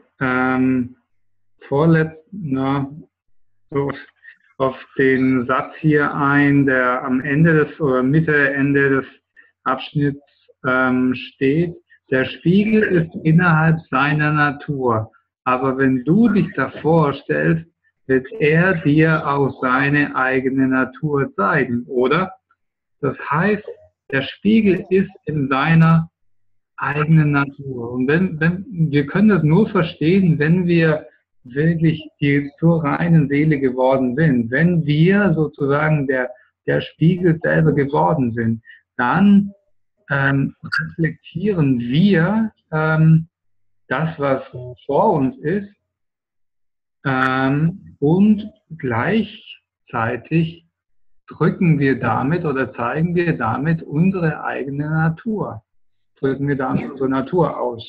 In our Charan Vidi, there is a sentence that I throw my light on the non-self as well as I am self-illuminating. In other words, I throw light on my own self. I am the light. Swapar Prakashak Chu. I throw the light on the self as well as on the non-self. You see? Im Charan Vidi gibt es einen Satz, den habe ich jetzt nicht auswendig, also auf Deutsch nicht. Shuddha hat den freier übersetzt, als es im Englischen so drin steht. Ich zeige das Licht, also die wörtliche Übersetzung wäre, so wie Shuddha jetzt beschrieben hat, ich werfe das Licht auf das Nichts und ich bin gleichzeitig auch das Licht des Selbst. Ich suche gerade, ob ich es finde. Okay, hier gibt es, was ich meine. Irgendwas gibt es einen Satz, der so in die Richtung geht. Habe ihn jetzt nicht auf Deutsch, sorry. There will be much more coming, and this is an evolving vision, this understanding of the mirror that I am. And this understanding that I am just the mirror will grow into the experience. It begins with this understanding of these words of our Gnani Purush. Also es wird sich so langsam entfalten, dieses Verständnis über was der Gnani Purush meint, wenn er sagt, ich bin der Spiegel. Das wird so langsam in uns wachsen. So in that, wherever the mirror is pointing, whatever is reflected is what I see. That's all. It's what I see with an S capital C. That is the pure reflection and the nature of the mirror, see? Also was immer der Spiegel reflektiert, was immer gezeigt wird, ist das, was ich sehe. Also großgeschriebenes Sehen, das ist mein Sehen. Das, was reflektiert wird in meiner Natur. Okay, so there'll be much more coming along these lines in these very chapters of the Prakruti, but let's now go to our friend Rainer. Jai Sachidanand Shuddhatma Bhagavan. Okay, da gibt es noch ganz viel, was in diesem Kapitel dann in diese Richtung noch weitergeht, aber jetzt schauen wir uns mal die Frage an,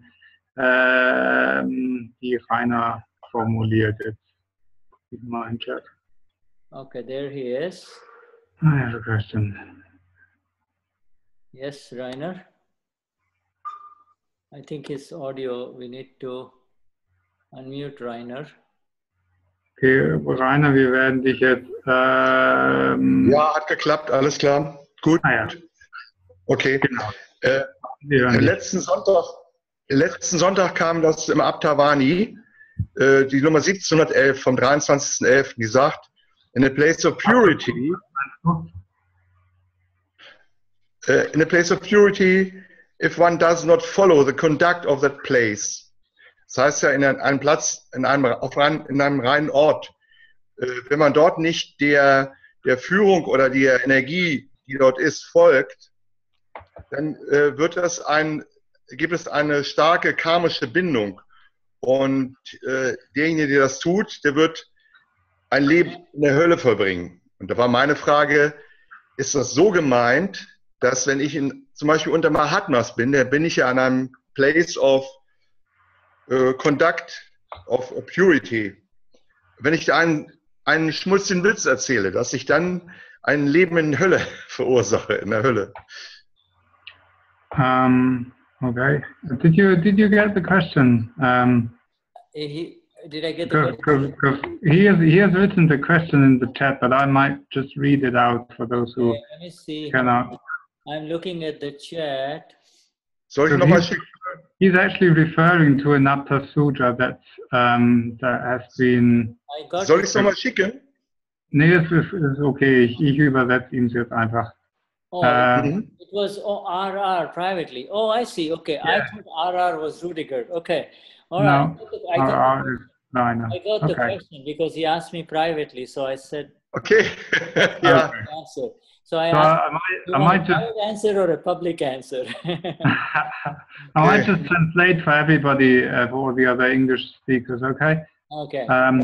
Yeah. Rainer has asked, or he refers to an Anatta Sutra that has been, that came out last Sunday, I think, and that says, in a place of purity, if one does not follow the conduct of that place, there will be tremendous karma bondage. He will bind a life in hell. This is what Dadashri has said.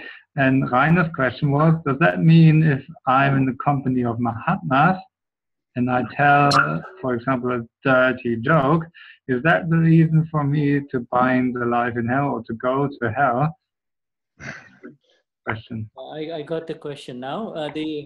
This is our Gnani Purush is talking about. He's talking about when he says he is really talking about.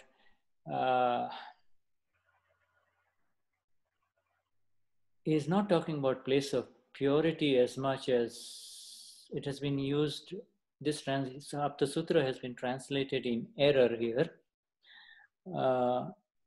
Instead of the place of purity, he's talking about place of religion. Okay. Place of true religion. Aber erstmal so hat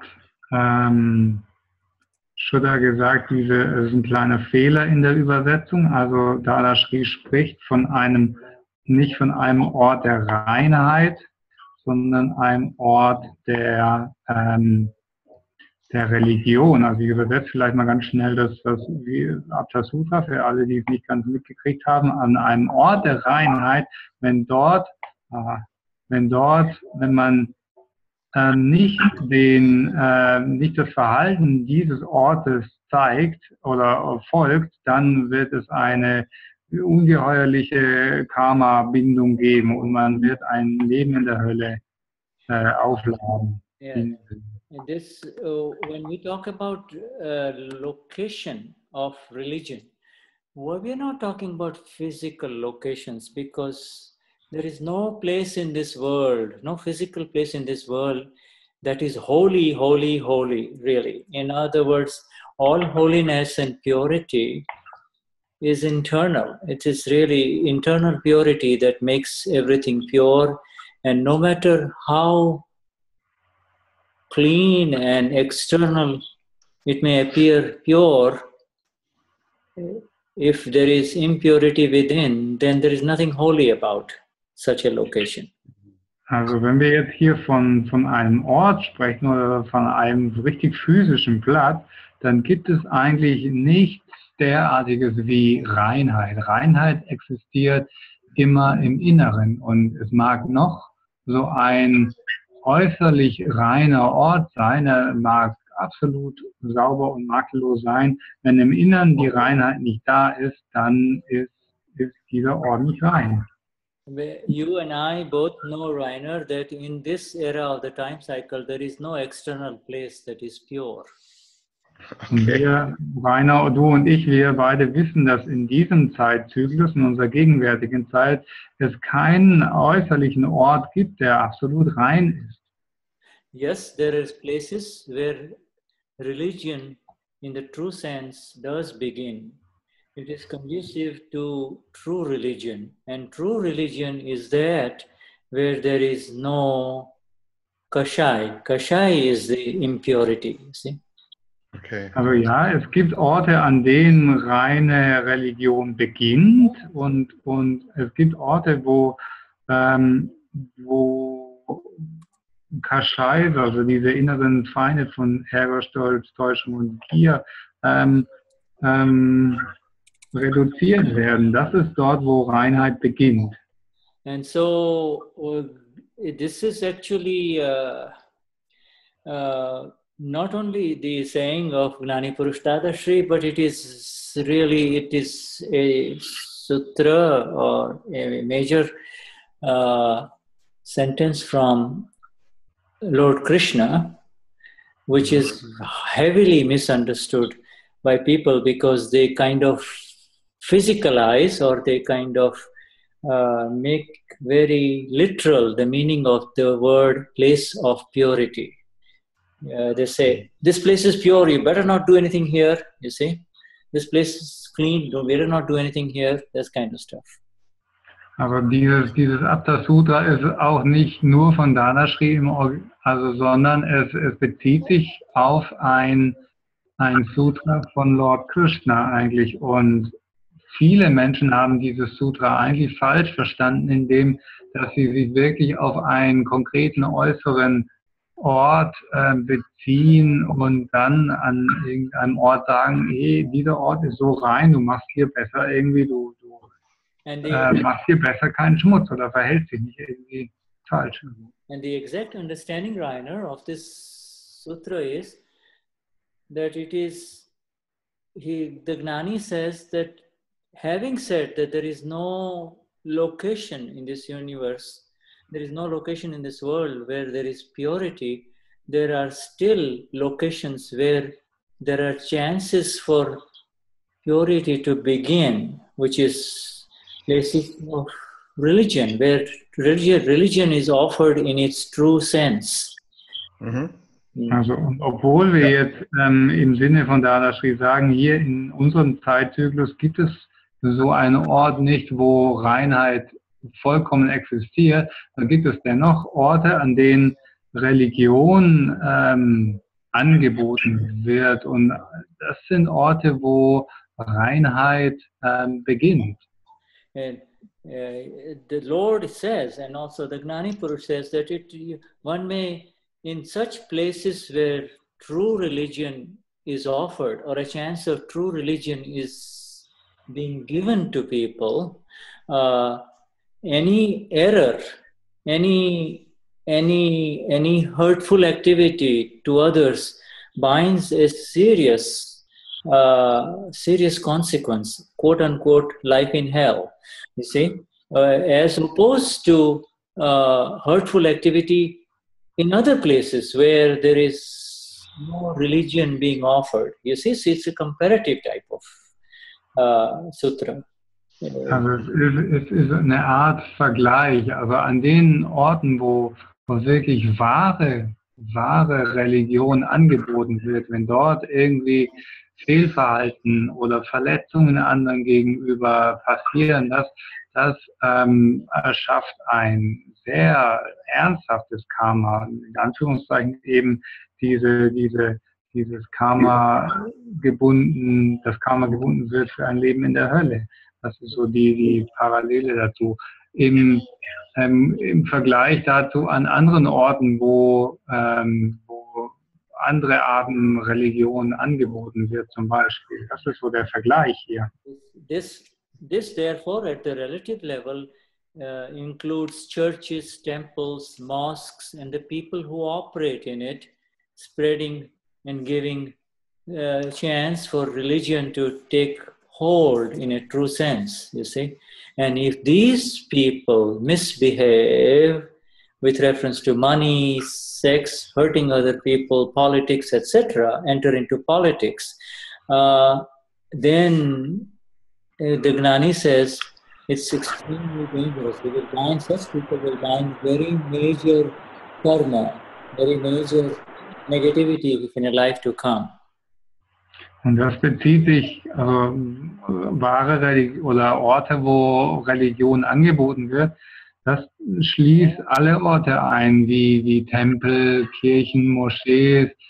Und wenn Menschen, die dort die Religion anbieten, wenn die sich falsch verhalten in Bezug auf Geld oder Sex oder Macht oder involviert werden in Politik, das kreiert ein sehr ernsthaftes Karma. These people are considered representatives of God, whatever that may be for the people that they preach to, but they carry with them a tremendous amount of responsibility because they're talking about God, you see, talking about God, which everyone, loves to hear about. Denn diese Menschen, die hier sprechen, die repräsentieren für die Menschen, die zuhören, nämlich Gott. Und sie haben eine riesige Verantwortung, wenn sie über Gott sprechen. Und das ist doch irgendetwas, was wir auch alle gern hören, wenn über Gott gesprochen wird. And ours means Mahatmas and the company of the Gnanis and the Mahatmas is really gone way above these questions of purity and impurity. You see, ours is the meeting of the enlightened ones. They have become free from karma and its effects. You see. Und wir oder unsere Begegnungen, die sind jenseits von dieser Frage von Reinheit und Unreinheit, denn wir sind frei geworden von jeglicher Auflage im Karma. All we are concerned is, Rainer, this. The equanimity. Genau, alles mit dem wir uns noch beschäftigen, ist das bei dir die 4. Das meint damit das 4. Agna. Begleiche deine Agna mit Gleichmut. Settling the files with equanimity only. So that we are not, the sutra is a general sutra, not correctly translated here, because as you can see, it already creates a lots of confusion. That's not what, hope you get it. Now let's follow up with Rainer. Does he have any follow-up question, Rainer? No, it's okay. Thank you.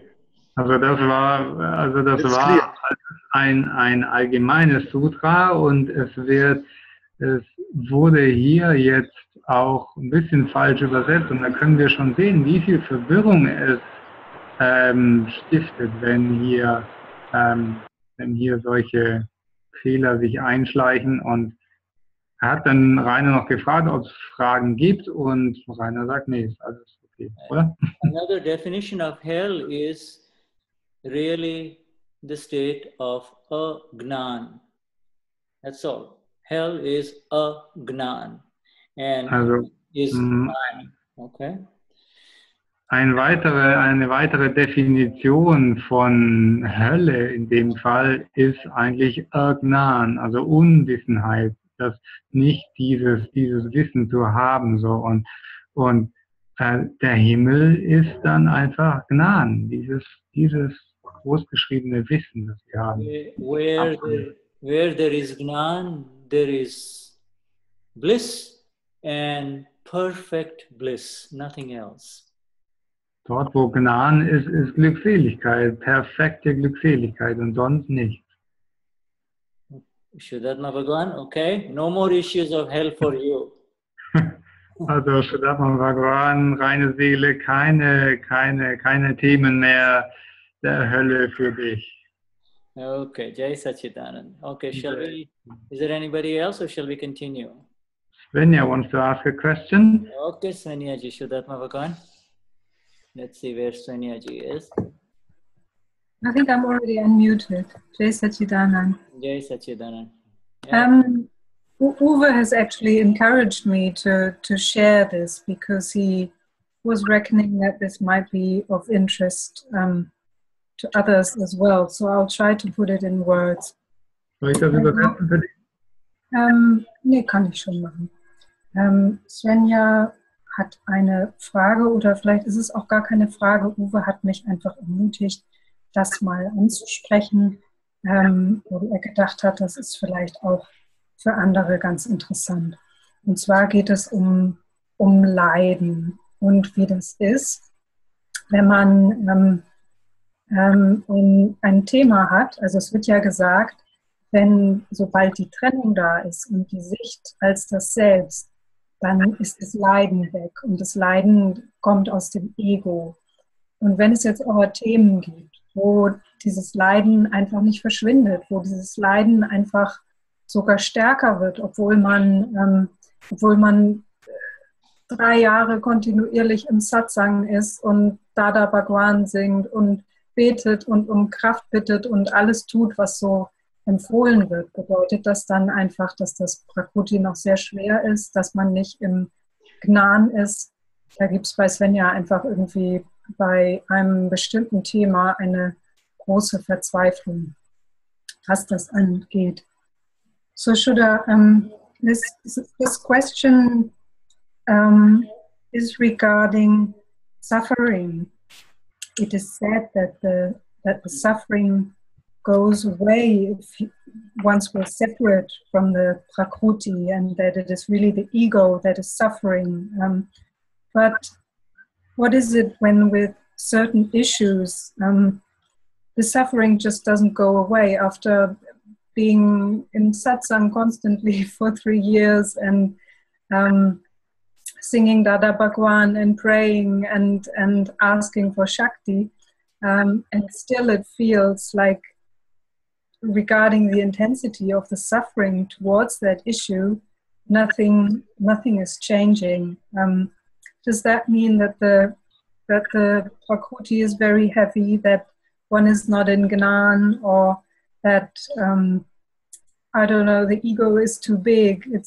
There is a lot of desperation felt regarding that, and as I said, Uwe suggested maybe this is also a topic for others, because it's also like a feeling like I'm not even a good Mahatma. I cannot even stay separate from this, and if I could, there would be no suffering. So that's basically the issue. Okay. Thank you, Swenja, for putting it so articulately. As you, if you would, when you, if Ruediger can translate it in English and put it in the chat so we can take it layer by layer, what she just said. What is it that continues the suffering? If the suffering is the ego, what is it that continues the suffering? Also die Frage ist, also Shuddha hat mich gebeten, das in Chat zu schreiben. Das kriege ich jetzt gerade nicht hin, weil ich am Übersetzen bin, aber er geht das jetzt Schicht für Schicht an. Und die erste Frage ist, what did you say? What is the suffering? What continues the suffering? Why does the suffering continue? Also die erste Frage ist, warum geht das Leiden weiter? Warum ist da immer noch Leiden? So, was ist? I have the vision, I have the Gnan, the knowledge, the light, and yet why does the suffering not end, or why does it continue? Also ich habe das Licht, ich habe das Gnan, aber warum geht das Leiden weiter? Warum ist das Leiden immer noch da? Now, I may have paraphrased her question, but the answer, Swenja, is that was in the first sentence of today's satsang. The answer was in the first sentence of today's satsang by Dadashri.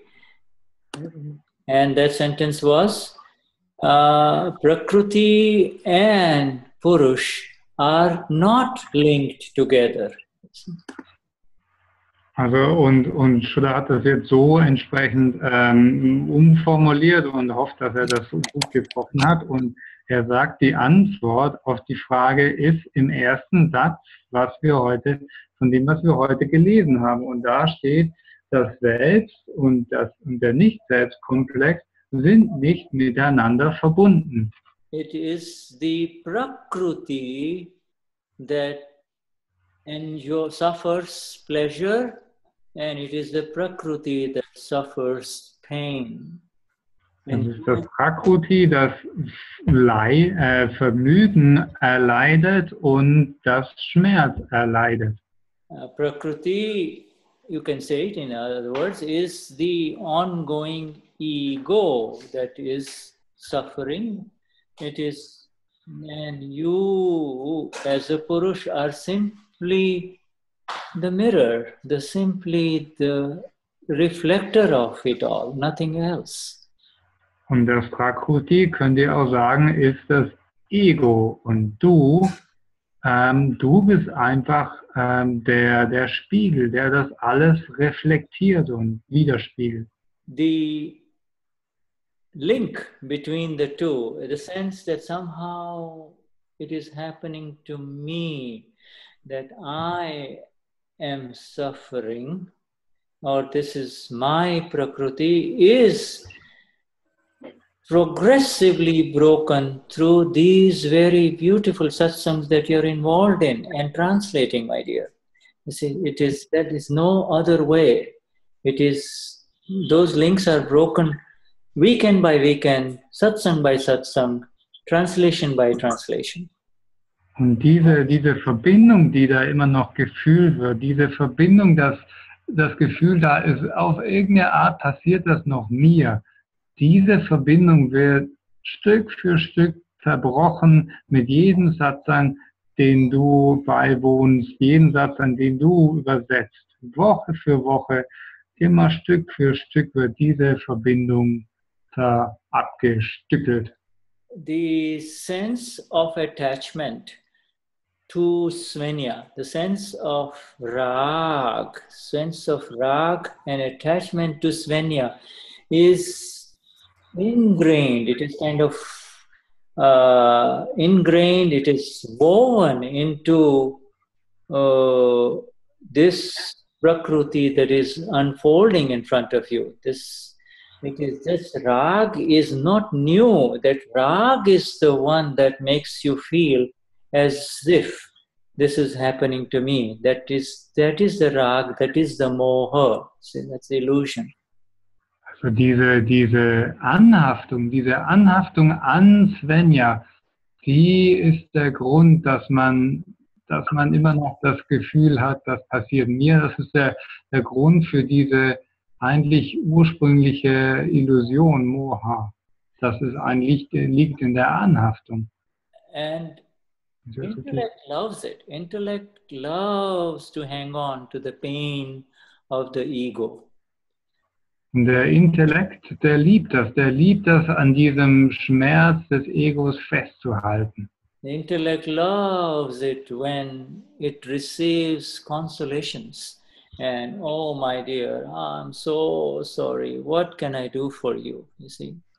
Und der Intellekt liebt es auch, wenn man Tröstungen erfährt oder bekommt. Oh, es tut mir so leid, was dir gerade passiert. Der Intellekt liebt das. But that account of what you and I, Shuddha is very aware of the fact that even as Swenja was speaking these words openly, she too is very awakened and aware inside as the pure one, you see. Who is? Sorry. Who is that? Shuddha is very aware. I'm saying I'm very aware that even as Swenja was openly sharing this thing, deep inside she is wide awake and aware of Swenja saying all of these things. Also, und Shuddha war sich sehr gewahr, wie er so gemerkt hat, dass als Swenja diese Frage geteilt hat, dass sich Swenja sich, oder ihre reine Seele, dass sich auch gewahr war, wie Swenja diese Frage stellt. The one who has transcended time, one who is beyond time, is never concerned with time. Derjenige, der jenseits von Zeit ist, der ist nicht mehr betroffen mit Zeit. Also der kümmert sich nicht mehr um Zeit. It is the one who is involved in pleasure and pain. It is that one who is deeply concerned with time, deeply involved with time and the issue of when. Oh, that person is going away, what will I do? You see. Und derjenige, der total involviert ist in Vergnügen und Schmerz, der ist sehr betroffen und sehr involviert mit Zeit. Wann wird das passieren? Wann wird das weggehen? Was wird passieren, wenn hier dieser Mensch mich verlässt oder so? The issues of when and why, especially why, more than when, more than why, the when issue is a little bit of, is more of concern here with you, Swenja. But it needs a little bit more light. The why, you already have the answer to that. Why is it happening? You don't, you need to struggle with the issue of when. When will it end? Also dieses Thema, warum es passiert, da bist du dir schon recht gewahr und was ein bisschen mehr Aufmerksamkeit braucht in deinem Fall ist das Thema wann wird es endlich weg sein, wann wird es aufhören? Well, certainly when Swenja is in mental pleasures and is mentally happy and filled with joy and things are doing well, everything is working well, issue of time is never an issue. Say time passes very fast. Und wenn Swenja mental gut geht, wenn sie froh ist und glücklich ist und zufrieden ist, dann ist Zeit eigentlich nicht ein großes Thema. Die Zeit verfliegt dann sehr schnell. But when Swenja goes and gets stuck in some thought pattern, and gets stuck in the mind, and ruminates and chews and turns in it, then time takes another dimension. It becomes very long. It feels it never ends, you see. It will never end. Wenn Swenja durch irgendwas durchgeht, wo sie sich in ihrem Geist irgendwie an was festbeißt und immer wieder in der gleichen Schleife hängt und so festhängt in irgendwas, dann bekommt die Zeit eine ganz andere Dimension. Dann sieht es aus, als ob das nie endet. Swenja may be detail-oriented, wanting perfection in the relative, but my dear, there is really no perfection in the relative at all, and to expect that is really the error, is the Gnan, you see. Und Swenja mag vielleicht sehr, sehr aufs Detail orientiert sein und auch perfektionistisch sein, aber es gibt hier in dieser Welt keine Perfektion. Sowas gibt es hier nicht. There is, it's kind of very interesting, Swenja, when this satsang is over and you and I listen to this satsang with reference to this question and these words that come in response to it, more and more light seems to come on it. You will be surprised right now what's coming through and going through in terms of this light, and later when you listen to it again, that light is your light that is letting you see it in a different angle and to see how it is from above rather than from below, you see. Und wenn du vielleicht später diesen Satz dann noch einmal anhörst, dann wird noch mehr Licht, also auf diese Interaktion zwischen dir und mir nochmal anhörst, dann wirst du sehen, wie ganz viel Licht, wie dein Licht dann nochmal dir einiges mehr zeigt und dein Licht drauf scheint und du wirst es von oben sehen eher als von unten. Comparison is the nature of the intellect, and when it interferes with your bliss, then that comparison becomes pathological, you see. Also, und die Natur des Intellekts ist zu vergleichen. Und wenn dieses Vergleichen sich mit deiner Glückseligkeit oder deine Glückseligkeit stört, dann wird dieses Vergleichen oder der Intellekt pathologisch. The mirror is so pure in all of us that it really has got nothing to do with that which is being reflected in it. Der Spiegel ist so rein in allen von uns und er hat nichts damit zu tun, was darin reflektiert wird. in that which is being reflected, it is nothing but the changing Gnan, that changing Gnan that refuses to come into G capital Gnan, acts like pebble, acts like spilled mercury, if you will. It doesn't want to come home. It just wants to break up and move away from you. Every time you break, it just moves away from you. Und dieses, was da drin reflektiert wird, dieses kleingeschriebene Gnan, das weltliche Wissen, dass das nicht zu dem großgeschriebenen Wissen kommen will oder kann, das ist so ein bisschen wie gebrochenes Quecksilber, so, was so wegfließt, wann immer du es irgendwie greifen willst, es fließt immer wieder weg von dir. And the intellect loves to pick up those spilled droplets of mercury and use it as weapon against the reine Seele.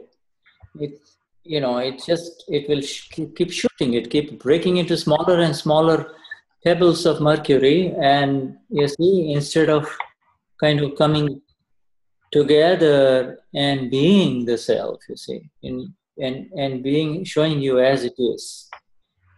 Und der Intellekt, der liebt es, diese kleinen Kügelchen an Quecksilber zu nehmen und zu werfen als Waffen wiederum gegen das Selbst. So coming back to, I know there were certain other layers to your questions, Swenja.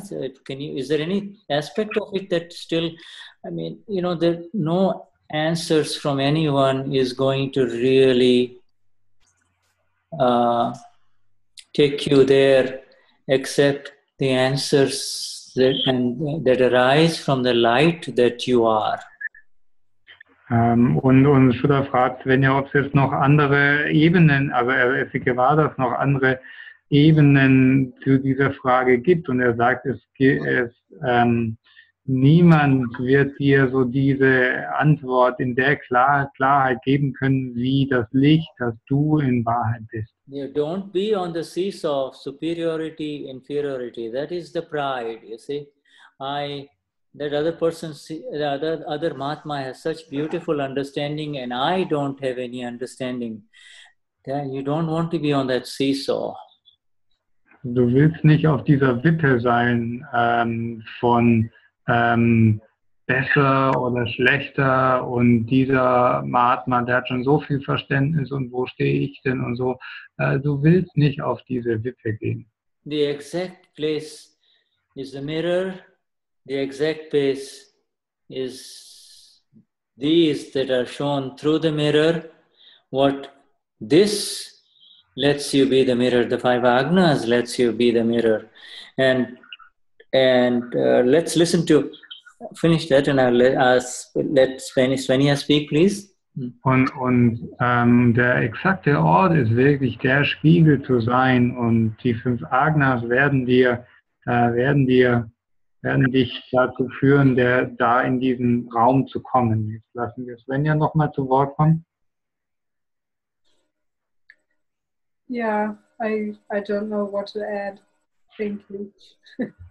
Oh, yes, sure, my dear. These are all things that arise within. Sometimes light falls on it. And in that light, the words are coming out, enunciated, you see. But as the words come out, one has to be very careful not to be the sufferer of those words. Sorry, can you repeat that? Didn't get that. In the light, the words are coming out. In the light, Swenja spoke.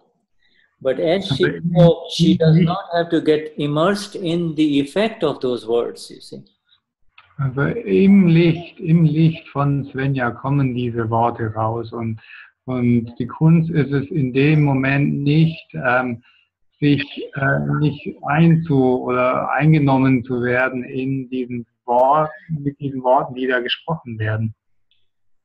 Yeah. So, okay. So we are running out of time, but we have one question from Marcus here.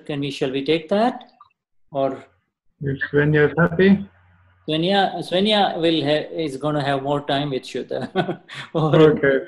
Yeah, and then with the Gnani also, you know. Yeah. Okay, Swenja wird noch viel Zeit mit Shuddha verbringen und mit den Gnani und. By the time we are done with this Prakruti chapter, there will be a lot more light coming through. This chapter of Prakruti is amazing because it lets us see the Prakruti rather than see, understand it and then see it, rather than thinking that I'm seeing it. Also bis wir mit diesem Kapitel über Prakruti fertig sind, da wird so viel Licht noch drauf scheinen und das wirklich das Prakruti auch zu erkennen und zu sehen und viel mehr als jetzt zu denken, dass man das sieht. Okay, there is a question from Marcus. Yes, let us just take Marcus's question here. Can you see that in the chat? Is studying Aptavani, etc. for separation. Is studying Aptavani, etc. for the separation process, because Marcus believed that he must understand everything to go to moksha, or is the only relevant key the understanding that we are pure soul? When this is the main thing, but when this is the main thing, why we have to study anything? Is it that we will not forget that we are pure soul in this life? Is it only for this life? A lot of questions in here. I'll have to translate that into German. Okay. Aber hier schreibt Markus im Chat. Markus hat auch eine Frage. Das Studieren von den Büchern Aptavani und so weiter, ist das auch für den Trennungsprozess? Denn Markus glaubt, dass er alles verstehen muss, um nach Moksha zu gehen, also in die Befreiung zu gehen. Oder ist der einzige relevante Schlüssel das Verstehen, dass wir reine Seele sind? Aber wenn das die Hauptsache ist, warum müssen wir dann überhaupt irgendwas studieren oder lesen? Ist es, damit wir nicht vergessen, dass wir reine Seele sind in diesem Leben? Ist es nur für dieses Leben? Und Shuddha sagt, da sind ganz viele Sachen jetzt mal drin. So the first question, studying Aptavanis, is for Agna 5. Also die erste Frage, der Aptavanis zu lesen, ist erfüllt das Agna 5.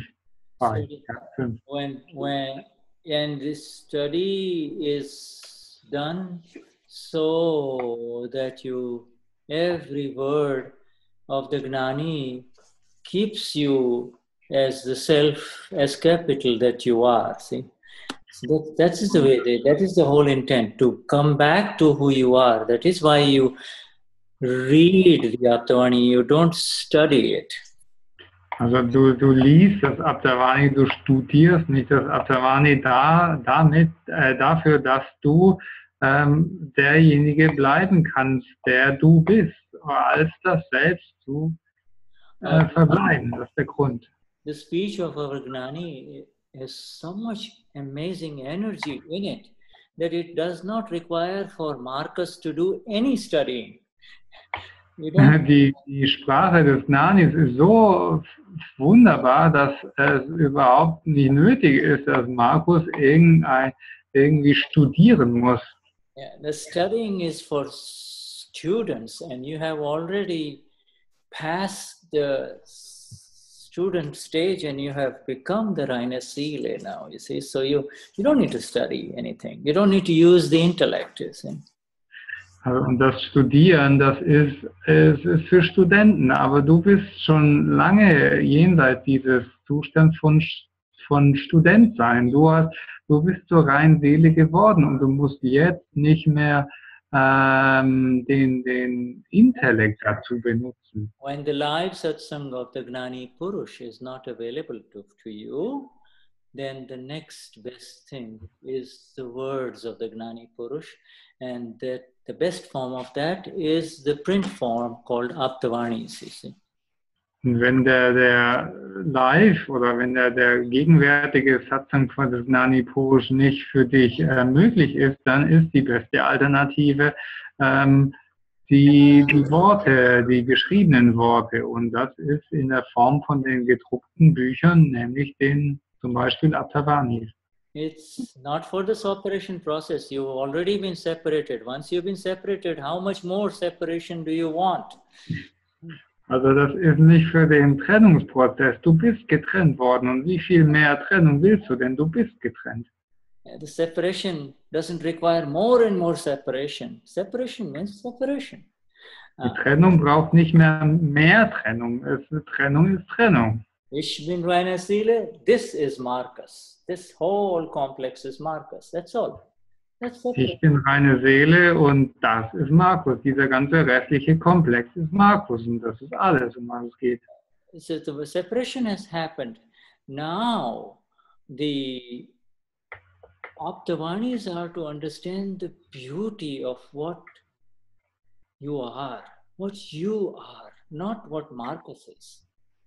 Also die Trennung ist passiert und die Aptavanis sind jetzt dazu da, diese Schönheit zu verstehen, wer du bist. Nicht wer Markus ist, sondern wer du bist.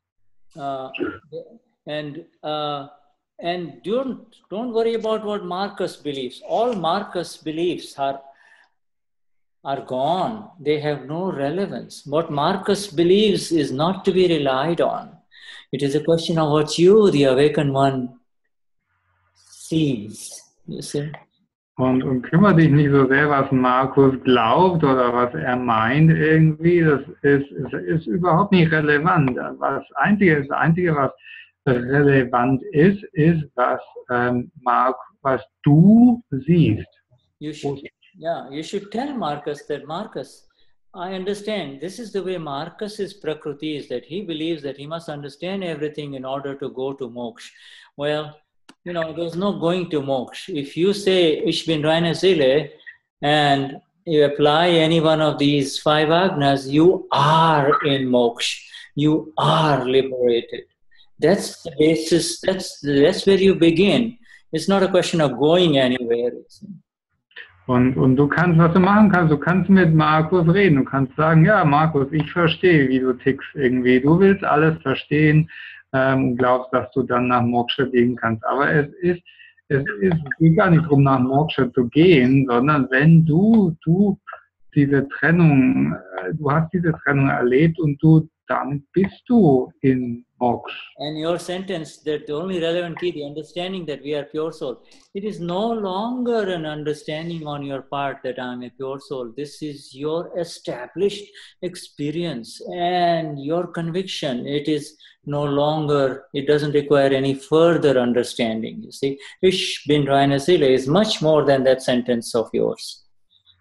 Und wenn du schreibst, ist der einzige relevante Schlüssel zu verstehen, dass wir reine Seele sind, es geht gar nicht mehr ums Verstehen. Du hast diese absolute Überzeugung und diese Erfahrung manifestiert sich jetzt in dir. Das ist, um was es geht. That which you are, which you really are, doesn't need to be remembered or forgotten. It is always there for you, and that is who you are, reine Seele. Das, was du wirklich bist, das muss nicht erinnert werden, das kann auch nicht vergessen werden. Das ist das, was du bist, reine Seele. Yeah, you can never forget. This is not a question of remembering or forgetting. It has become your existence. Your existence is on the base of Ich bin reine Seele, and this in front of me is Marcus. You see, that is your existence now. Das braucht irgendwie gar nicht mehr Verständnis. Deine Existenz ist jetzt, ich bin reine Seele und das, was vor mir ist, ist Markus. Das ist eigentlich deine Existenz jetzt. That which is eternal is eternal. That which is temporary. So that answers your question. It is not for this life. This that has happened to you, this moment from the ignorance into knowledge is eternal, is an eternal moment. It is no shifting moment, you see. Okay? ewig ist ewig und vergänglich ist vergänglich. Und das beantwortet den Satz, den du hier geschrieben hast, ob das für dieses Leben ist. Diese Verschiebung ist passiert und diese Verschiebung ist ewig. Marcus, more than studying the Atmavanis, you will need to be in Satsang. That is the easy way of 5 Agnas. The other one, there is this chance of intellect taking over. You see? Also mehr als jetzt Abdarani zu studieren, empfiehlt Shuddha dir, Markus, in Satsang zu sein. Denn das ist die einfachste Art, das Agna 5 zu erfüllen. In der anderen Form, Bücher zu lesen, ist immer die Gefahr drin, dass der Intellekt Überhand nimmt. Okay, Shuddhatma Bhagwan, does he have any follow-up here? So we can, before we finish, I know we have. Hast du irgendwie noch weiterführende Fragen? Is he on the phone or is he on the gallery or what? Bist du dabei, Markus? Irgendwie Marcus, yeah, you want Marcus? Jai Sachidananda Shuddhatma Bhagwan. Okay, and all right, so he doesn't have any question, or does he? Markus, du kannst sprechen, Markus, wenn du möchtest. Doesn't have any question, or does he? Markus, du kannst sprechen, wenn du dein Mikro anhast. Also offen ist es. Or we can carry it over next time. Let's see. Or we can carry it over next time. Yeah, but I think he was bowing down a few times. I think he gets the message. So I bow down to you. He's open, but he cannot speak, whatever. That's all right. And my friend also bows down to all of you. That's all right. And my friend also bows down to all of you.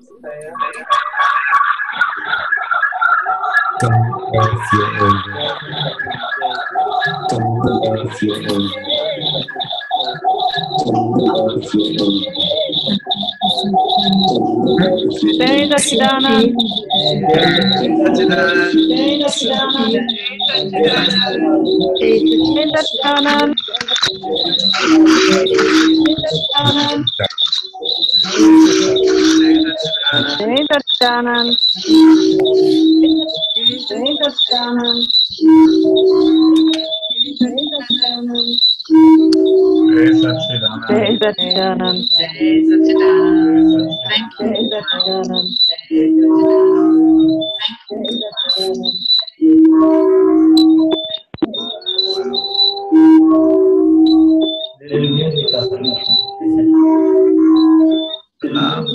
Alarm, alarm.